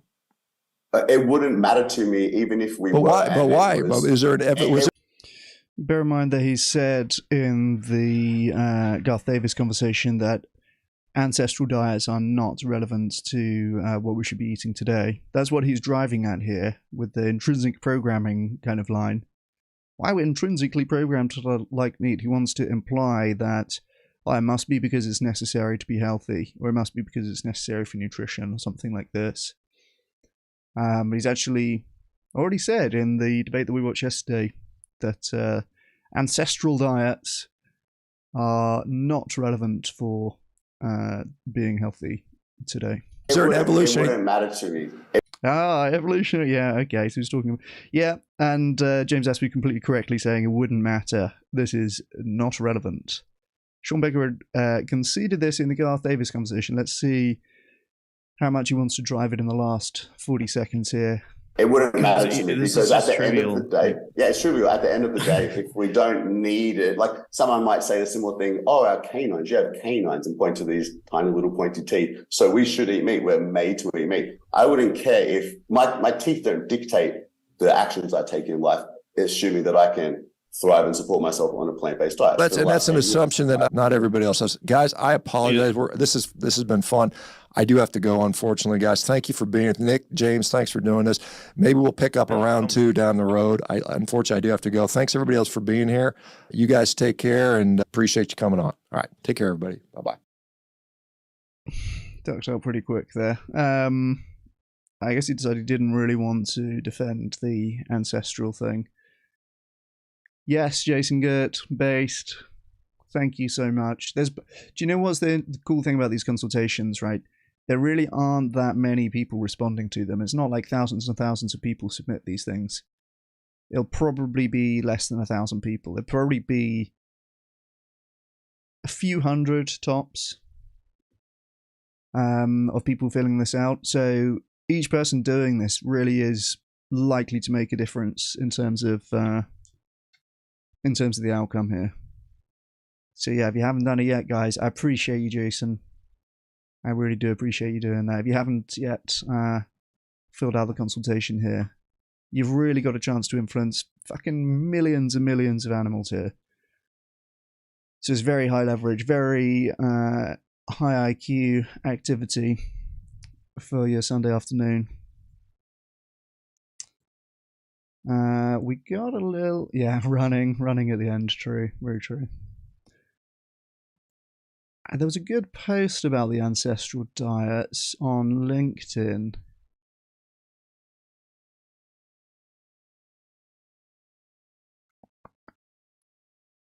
Let's see if I can find it.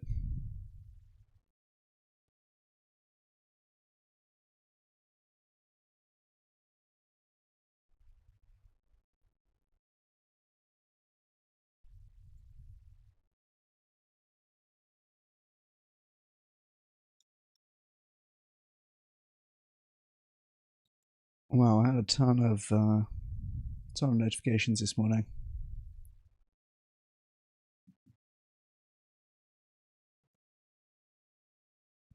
Yeah, this was a good post from a registered dietitian, future Brock Doc, very based. Humans did not evolve as carnivores. This idea collapses under even the lightest contact with anthropology, biology, or basic teeth logic. Humans evolved as hyperadaptive omnivores, which is exactly how we managed to populate every corner of the planet. Hunter-gatherer societies were not hunters who occasionally gathered, they were gatherers who sometimes hunted, because gathering was reliable and hunting was not. We walked after our food and fed directly off of the land. We walked after our food. Am I reading that right? The foods that actually sustained early humans: wild fruits, seeds, tubers, roots, and insects. So many insects. Insects were/are nutrient dense, abundant, and available during periods when large game wasn't, especially in winter, especially during famine, especially when survival, not ideology, was the goal. This reads a little bit ChatGPT to me as well, but, you know, it's alright when we do it.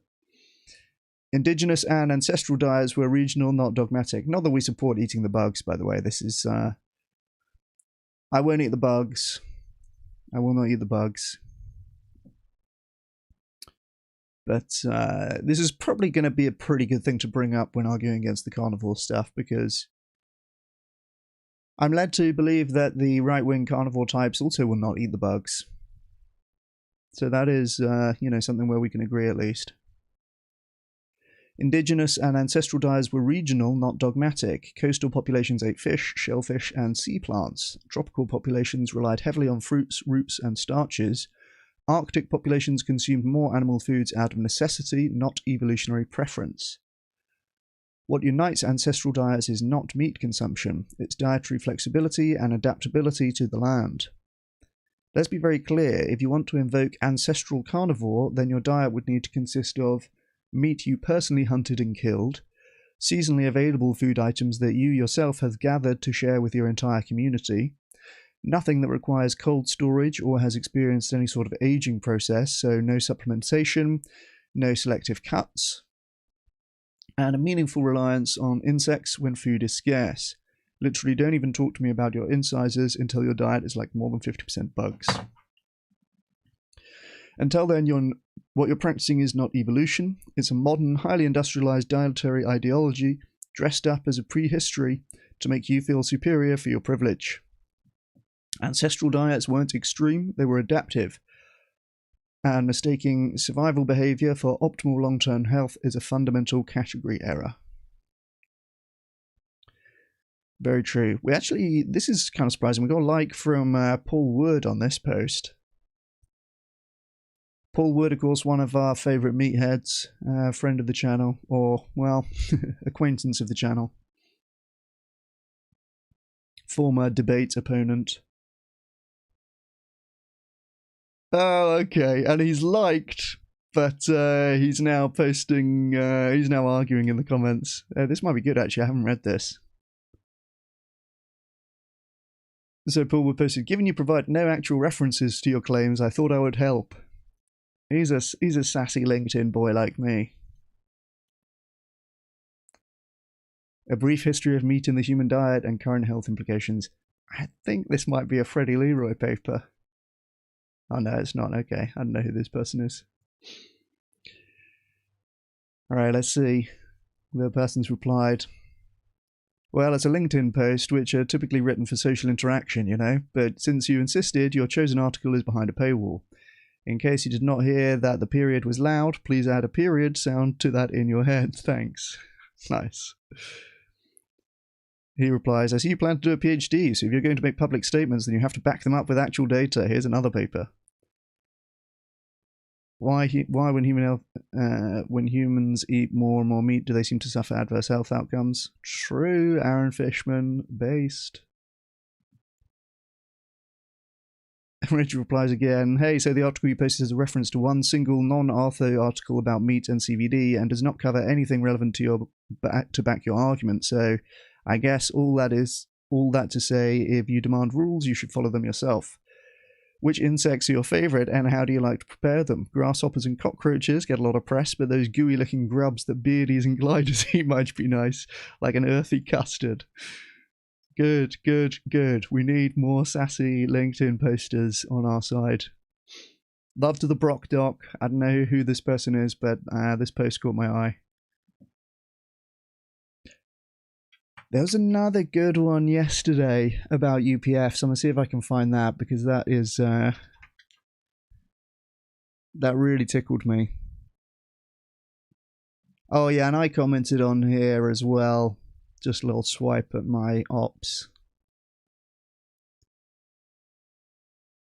I said, very true. It makes me laugh to hear, quote, scientists like Frederick Leroy talking about, quote, ancestral diets as if they're somehow relevant to human health today. Most people today don't need to go several days without eating, and most people back then weren't living long enough for heart disease to be a concern. I think this is the crux of the argument against the ancestral diets line of reasoning. We're reading about this a bit the other day on stream. Like, I suspected, but hadn't really thought all the way through, that the ancestral diets thing is just bollocks, frankly, and not relevant to human health today. And yeah, we did find some evidence to see that that's the case. Yeah, primarily that's basically the conditions are just too different for it to be relevant. Oh, thank you, sweetheart.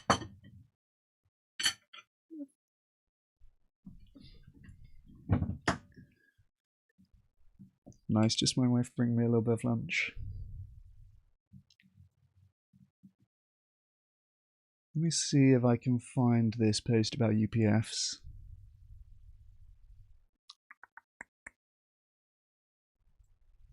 I won't look for too long because it's going to be.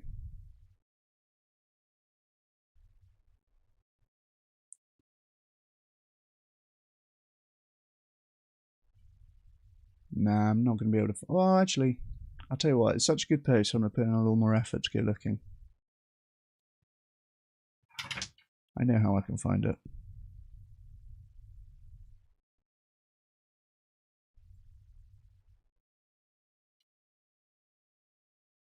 It was the perfect cutting through the UPF bollocks. Here it is.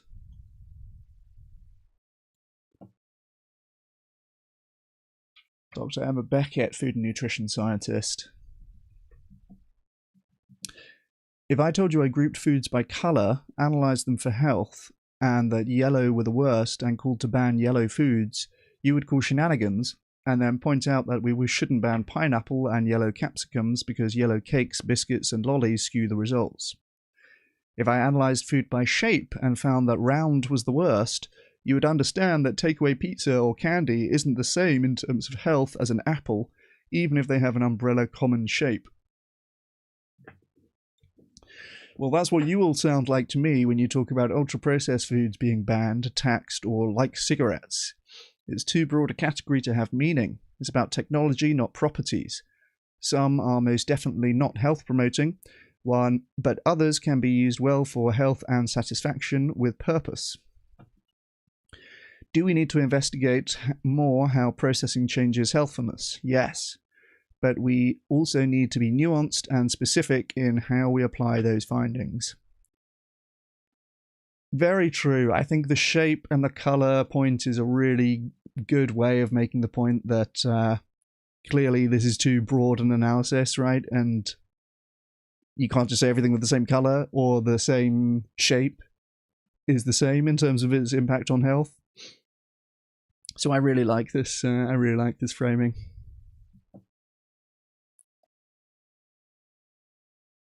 I also work on the antagonistic pleiotropy arguments. Yes, yeah. Someone told me that the other day about how there can be evolutionary traits which are beneficial earlier in life for reproduction, but are not necessarily beneficial later in life for living a long time, right? Evolution is not selecting for living well into your 80s or 90s, right? It's just selecting for living long enough to breed and pass on your genes. So yes, we are work on what's it called?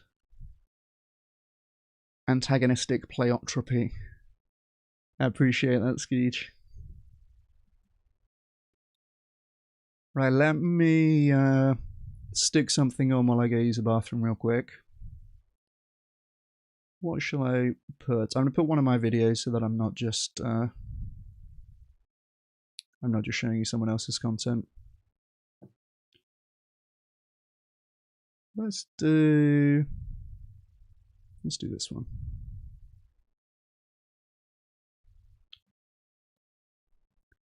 Plant-based meat keeps getting cheaper, and factory farms are terrified. Right, I'll be right back. Enjoy. Plant-based meat keeps on getting cheaper, and the factory farms are terrified. In the past few years, we've seen a familiar headline popping up in different parts of Europe. Plant-based meat is now cheaper than meat from animals.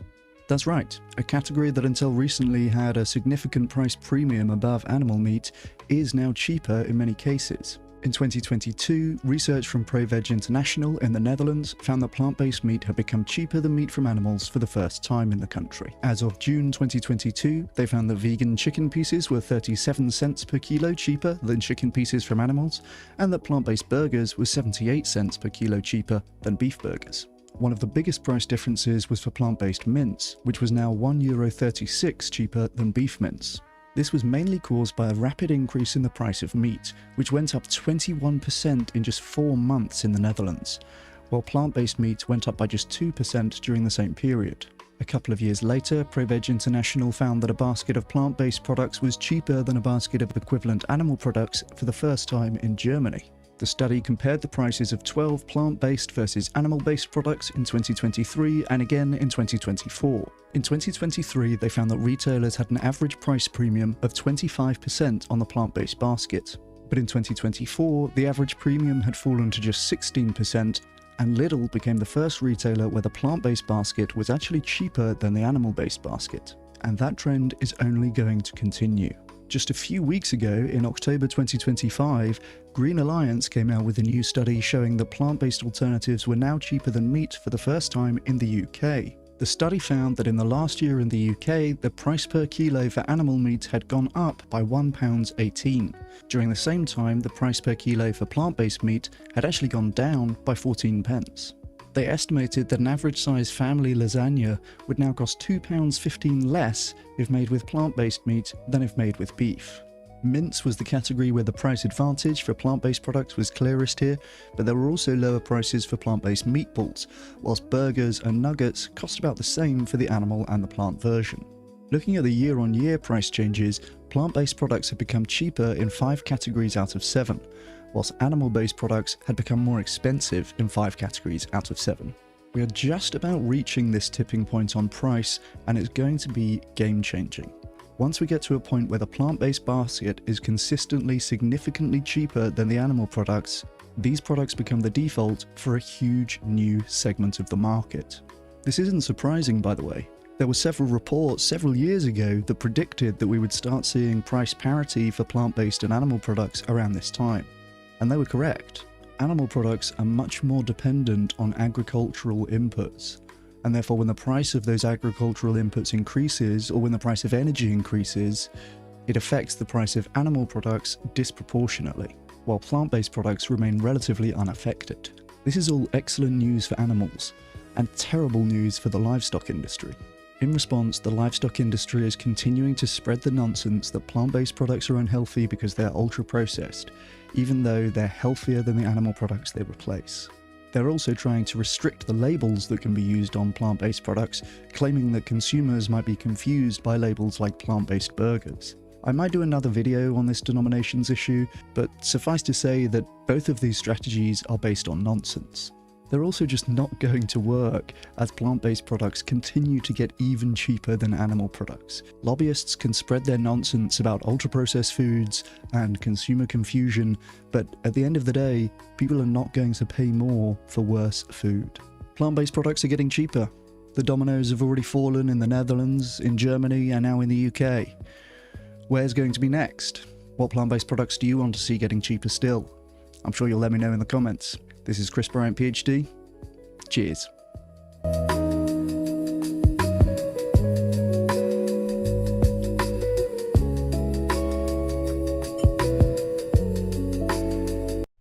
What a based fella. Handsome too. True, Chrisception. Could have done my hair for that video, really. Oh well, what are you going to do?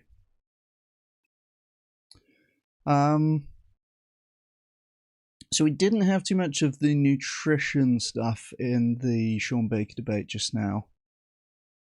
So we've got another video here.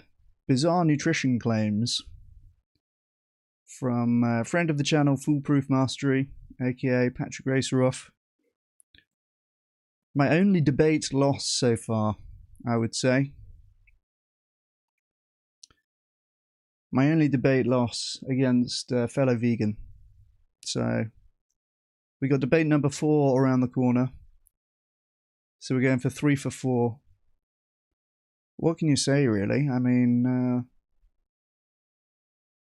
yeah, only beaten once and by another vegan, no less. So there you go. Let's take a look at this video, and we're going to free ride on this a little bit while I eat my lunch. It's really interesting when you look at Asian populations because they don't have this negative image of red meat. And so in Hong Kong, they eat the most meat in the world. They eat the most animal foods in the world. And guess what? They also have the longest life expectancy. So this is a very hard one for these anti-meat people to explain, right? It's like, why would that be? I've had 2 debates with him. Neither one went very well for him. Hong Kong has the highest life expectancy because they eat the most meat, highest meat consumption per capita. I'll let you take the reins here. Yeah, I mean, it's just like a really bizarre claim. I mean, imagine saying that nutritional epidemiology is too confounded and, you know, too biased to provide like... Yeah, true. I think the crying about epidemiology is really a stick that we can beat these people with now. Because what else do you think might correlate there? We've seen Frederick Leroy posting a similar misleading graph about this topic. We have actually the countries with the highest meat consumption per capita tend to actually have higher life expectancies. What else do you think might be correlating there, hey?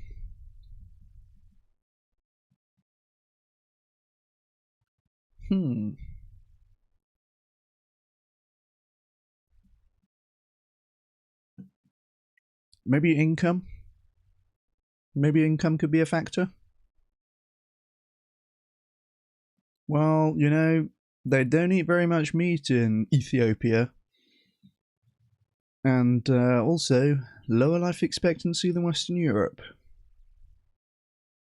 Checkmate, vegans. Like a causal inference, and then evidence like that is persuasive.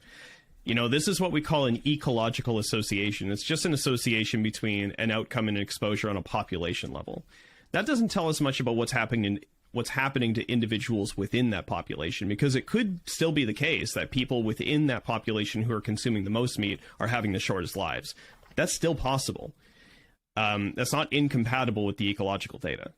So we would actually need to do a further investigation and actually look at individual outcomes in that population to get a more granular, more high resolution idea of what's going on.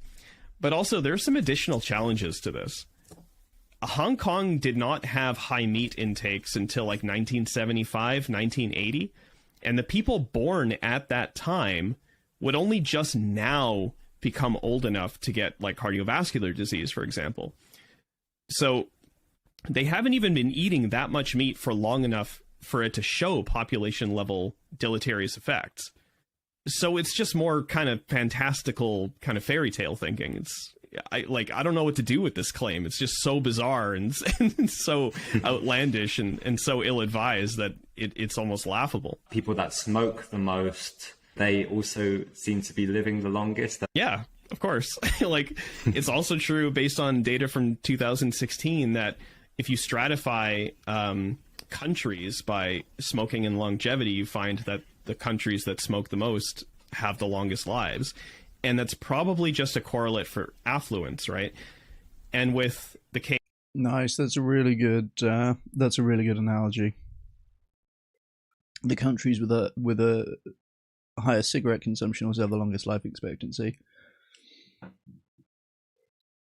That's excellent. We'll make a note of that for the Matt Action debate. I'm sure we're going to get this Hong Kong,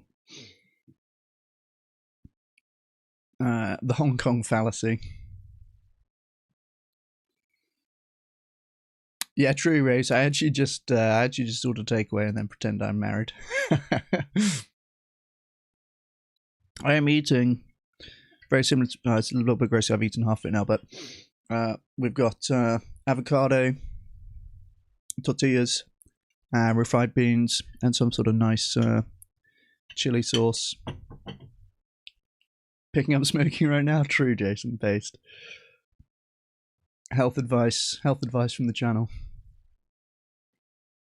Case of red meat, for example, it's probably also just a correlate for affluence. Like, people who can afford to buy like a lot of red meat and eat a lot of red meat might live longer than people who are impoverished, right? But that doesn't mean that eating the red meat would be preferable over eating something like tofu if you were eating tofu and not impoverished, right? Like, if you had nutritional adequacy in both cases, it's not clear based on that data that, you know, like, red meat is something that's to be favored over, say, tofu, for example. It's just not clear at all. And the smoking point just makes it very, very clear that, listen, these ecological associations are pretty unreliable.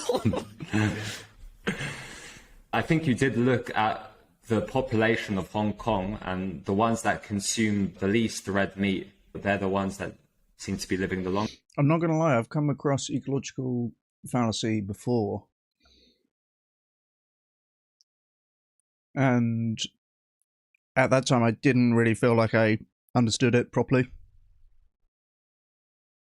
And now I'm coming across it again in this context, and it seems very, at least this example seems very clear to me. I won't get into the context I found it before, because it was kind of a bit of a boring, irrelevant point here, but yeah, the countries with the highest cigarette consumption have the longest life expectancy. That's a very nice example of it. Yeah, Oppenheimer, I think, you know, at the time I said ultimately it will be an empirical question as to whether this worked in retrospect. And if they don't raise very much money, then it will be not worthwhile and not justifiable. But if they do raise a ton of money, if they made $1 billion from this campaign, then I think it would clearly be that it was justifiable. So they didn't raise very much money from that campaign. So I think in retrospect, it wasn't a good campaign and the right thing to do, or justifiable, as we were arguing, or defensible, I guess was the wording. Now you can say, you know, the empirical outcomes are sort of after the fact, and that's true. But I guess we're kind of making predictions or estimates of how that would go based on the evidence available at the time. And although I felt that there was pretty good reasons to think that it would work, I don't think there was very strong evidence of that. And in fact, I've seen a little bit of evidence since that suggests that we might have known that it wouldn't work, right? So I don't know. I think I'm still on the farm kind train to a decent extent. I do respect what they're trying to do. There were certainly some things that were said in that debate that I think that I was right about and the other guy was wrong about, or, you know, at least in my view. But I think overall the proposition as to whether it was defensible, yeah, we didn't have strong evidence to think that it would be successful in raising a lot of money, and that it didn't raise a lot of money. So yeah, there you go. But I think, you know, to be fair, I think we pushed each other's intuitions around a little bit. I think on the trolley problem case, I think that there was a nice case for pulling the lever in the trolley problem scenario, which Patrick at first said that he wouldn't do, and later said that ideally if somebody else were to be controlling him from the outside, that it would be the right thing to do, because subjectively the people on the track don't care who it is that's violating their rights, which I think was a nice way of framing that, and that helped to kind of solidify my thinking on that topic more as well. That I think basically, yeah, when it comes to the trolley problem, I think that pulling the lever to kill the one person and save the 5 people is the right answer. And some people will say, including Ask Yourself said this when we were speaking about it, no, I wouldn't pull the lever, I think that's crazy, I don't think that you get to kill someone just because you're going to save 5 other people. I think that you do get to. I think that you do get to. The thing, whether you're concerned with utility or rights violations, the utility is maximized and the rights violations are minimized in the case where you pull the lever. And then it just comes down to a case of, is it me that was causing this? Which again, the victims don't care about, right? So I think pulling the lever in the trolley problem is the right answer. And yeah, frankly, I think that if you don't do that, like, if you don't do that because you think it's more important that you're not the one with blood on your hands, basically, for me, I think that's a bit me, frankly. I don't think that's the right solution from the perspective of the people who it actually impacts. So, yeah, but it was an interesting debate. Patrick's a very smart guy, so, you know, fair play to him. And we met IRL. We went to an event together. And, you know, we're buddies, so it was a good friendly debate, even at the time, and certainly since. I think it was a good, constructive conversation. And we've spoken a bunch since then. We might speak to Patrick on the channel again, actually, because I know he knows a lot about nutrition. And he's given me a few tips on the upcoming debate. But yeah. Yeah, there is one study. I think it's called, oh god, I'm going to screw this up. It's called like the Mr. and Mrs. OS study. They weren't looking at red meat in particular, but they were looking at dietary patterns that had the most compatibility with the portfolio diet, as opposed to other dietary patterns that had the least compatibility with the portfolio diet. And they also did sort of univariable analyses where they were looking at individual foods that comprise a portfolio diet. And they found pretty much the exact same associations that we find here in the West. You know, more fruits and vegetables, better, more saturated fat, worse. You know, more animal foods, worse in general. Probably not. That's probably not true. Fish tends to be pretty healthy. You yeah, we just found the exact same crap that we find everywhere else, even though this population hasn't really been like indoctrinated by Western diet culture, you know? So maybe these foods are actually having these interactions. We occasionally see new studies coming out saying, for example, meat is associated with lower all-cause mortality. I think there was a new paper doing the trends a few weeks ago. What's your take on this? Yeah, I believe that's the cross-sectional study with like 167 or 160 some odd countries in it. Yeah, again, like smoking and longevity across all of these countries, like smoking correlates with longevity too. I don't know why this should be like interesting or True race. I hear you guys are making veganism great again over there. revelatory or meaningful or insightful. It's just okay, cool. Don't have much to say about it, honestly. It's such a weird thing to base a causal inference on. Yeah, I agree. Once you put the smoking in context, you can see that it's not a reliable indicator to take into account. The overall life expectancy when we compare omnivore, vegetarian, vegan, is there a significant difference? The so-called vegan diets, vegetarian diets, lacto-ovo-vegetarian diets, pescatarian diets, Mediterranean diets, DASH diets, portfolio diets, I think they're all relatively in the same ballpark. I think what they have in common is just omitting foods or minimizing foods that are really problematic. You know, things like, you know, soft drinks like Pepsi and whatnot, and, you know, potato chips, for example, and, you know, like red meat and processed meat, for example. What they have in common is just omitting these foods. So, it's not surprising that they produce kind of non-inferior results in terms of health outcomes. Because there have actually been there's been at least one or two cohort studies that have tried to compare these types of vegetarian diets head to head, and they generally find what's called non-inferiority between them. The differences between the diets are not statistically significant, but they're all statistically significantly better compared to like an omnivorous diet that includes like red meat, for example. So in terms of health outcomes, I think it's just like whichever one you prefer. I don't think one really prevails over the other. I think it's just more or less just a displacement effect, just displacing bad or worse foods, I should say. The portfolio diet is one which is high in soy, where they switch meat for soy protein. The relative risk ratio between the different diets is around 1, but when you start to look at things such as smoking or physical activity, it becomes 4. Would you say these factors are much more important than diet? I think, well, actually, in Canada, the Canadian government released a report, I think it was back in like 2015 or something like that, and they tried to quantify the effects of all sorts of different diet, lifestyle inputs, and even environmental inputs, and try to quantify the effect that they have on your longevity.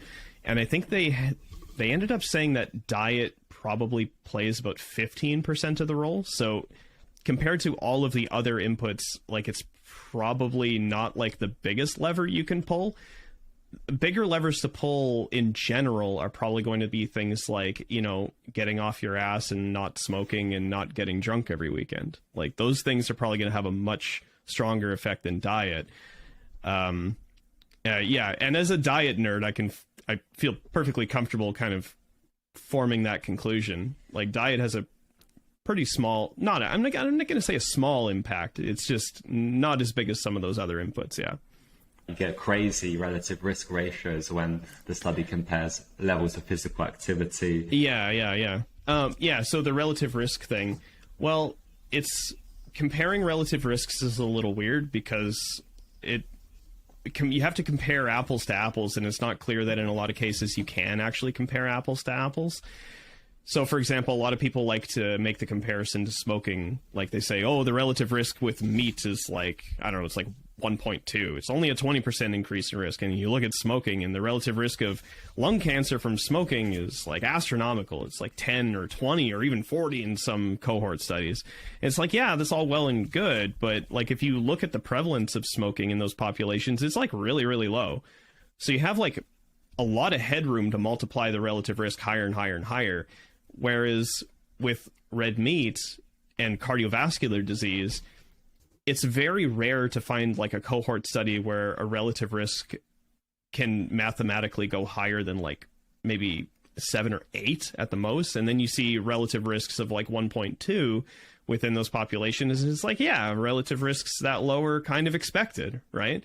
And the same could be true of smoking in a lot of cases as well. Like people aren't terribly cognizant, or people aren't usually aware of this statistic, but smoking 5 cigarettes a day has around the same relative risk as like consuming 100 grams or more of red meat a day. Like the relative risks are actually really comparable. You do the 6-7 again. That's a good little stat. Or is he saying that this is not really comparable? Smoking 5 cigarettes a day has the same relative risk than eating, was it 100 grams of red meat? Cigarettes a day has around the same relative risk as like consuming 100 grams or more of red meat a day. Like the relative risks are actually really comparable. And there's an additional like kind of piece of confusion here, or something that makes the associations not so clear, is that the smoking literature is like really notoriously under-adjusted. They don't really take diet into consideration at all in much of the smoking literature, but the diet literature almost always takes smoking into consideration. So the diet literature should have higher internal validity than the smoking literature on that basis, that they're actually accounting for more confounding and more covariates than the smoking literature. So it's entirely possible that after you adjust for diet, like the relative risk of, say cardiovascular disease from smoking would actually come down. And who knows, maybe red meat is even worse, but they're in the same ballpark as it stands. 1 to 5 cigarettes a day versus 100 grams of red meat. They're in the same ballpark. So yeah, comparing relative risks, you just have to make sure that you're actually comparing like with like. Comparing between endpoints is usually bad news because different endpoints have different prevalences. On social media, people are saying, okay, methionine is associated for the decreased longevity for people that eat meat. So we can balance this out by eating organs, glycine, and most of this is based from rat studies. So there's quite a few big names who are saying, oh, you can balance out methionine by they take supplemental glycine. What's your take on this? I just want to see some outcome data on this. It just seems like a lot of speculation. I'm not entirely sure how balancing that ratio is supposed to affect longevity. I've never seen any data on it. If I could see like a cohort study, even a cohort study would be fine. An experiment would be better. Yeah, Oppenheimer, I think he's saying that although the relative risk is technically the same for these two things, that they're not really comparable because of the different prevalence and I guess also the different controlling for confounds, as you mentioned as well. So I think that was the point being made. I don't think he's claiming that it's as bad for you to have 100 grams of red meat a day as it is to smoke 5 cigarettes a day. I could be wrong there. That was a little bit of a complicated point. Better, but I would settle for a cohort study if it was a high enough quality. If they were to just look at, say, listen, who consumes the most methionine, and does this have an effect after you adjust for glycine? And if the effect is rendered non-significant after adjusting for glycine, then there's interaction there, more than likely. So if it was done like that, or in reverse, if people who were consuming the most glycine were getting the best effect, and it was somehow rendered non-significant after an adjustment for methionine, or not, that would be some minimal evidence that would count in favor of that hypothesis. But for now, I just don't know what to do with it because I haven't seen any outcome data to support this notion of a ratio. And most of the public kind of hubbub about it seems to stem from like Chris Masterjohn speculating once in some video that just ended up getting a lot of views. So you can trace it back to a very kind of dubious source.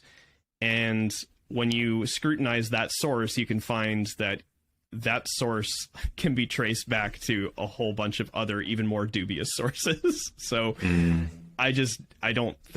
I'm not persuaded that it matters. I don't know if it matters. It might matter. I'm just not persuaded that it does. A lot of these people, they say we should be eating organs because they're so nutrient dense. On your NutriDex, meat came out towards the top with fortified cereals. Yeah. It's meat and cereals at the top, processed foods, kind of peppered throughout. The first third of the NutriDex, when you actually sort it by nutrient density, like the first third of it is all animal foods. Like, I will definitely, full disclosure, like I will fully admit that animal foods are generally more nutrient rich than plant foods. There's like no question about this. The weird thing is when people equivocate between nutrient density and healthfulness. Like, they think more nutrient density equals more healthfulness, and it's just like, what? Like, why do you think that's the nutrient why would you think that the nutrient?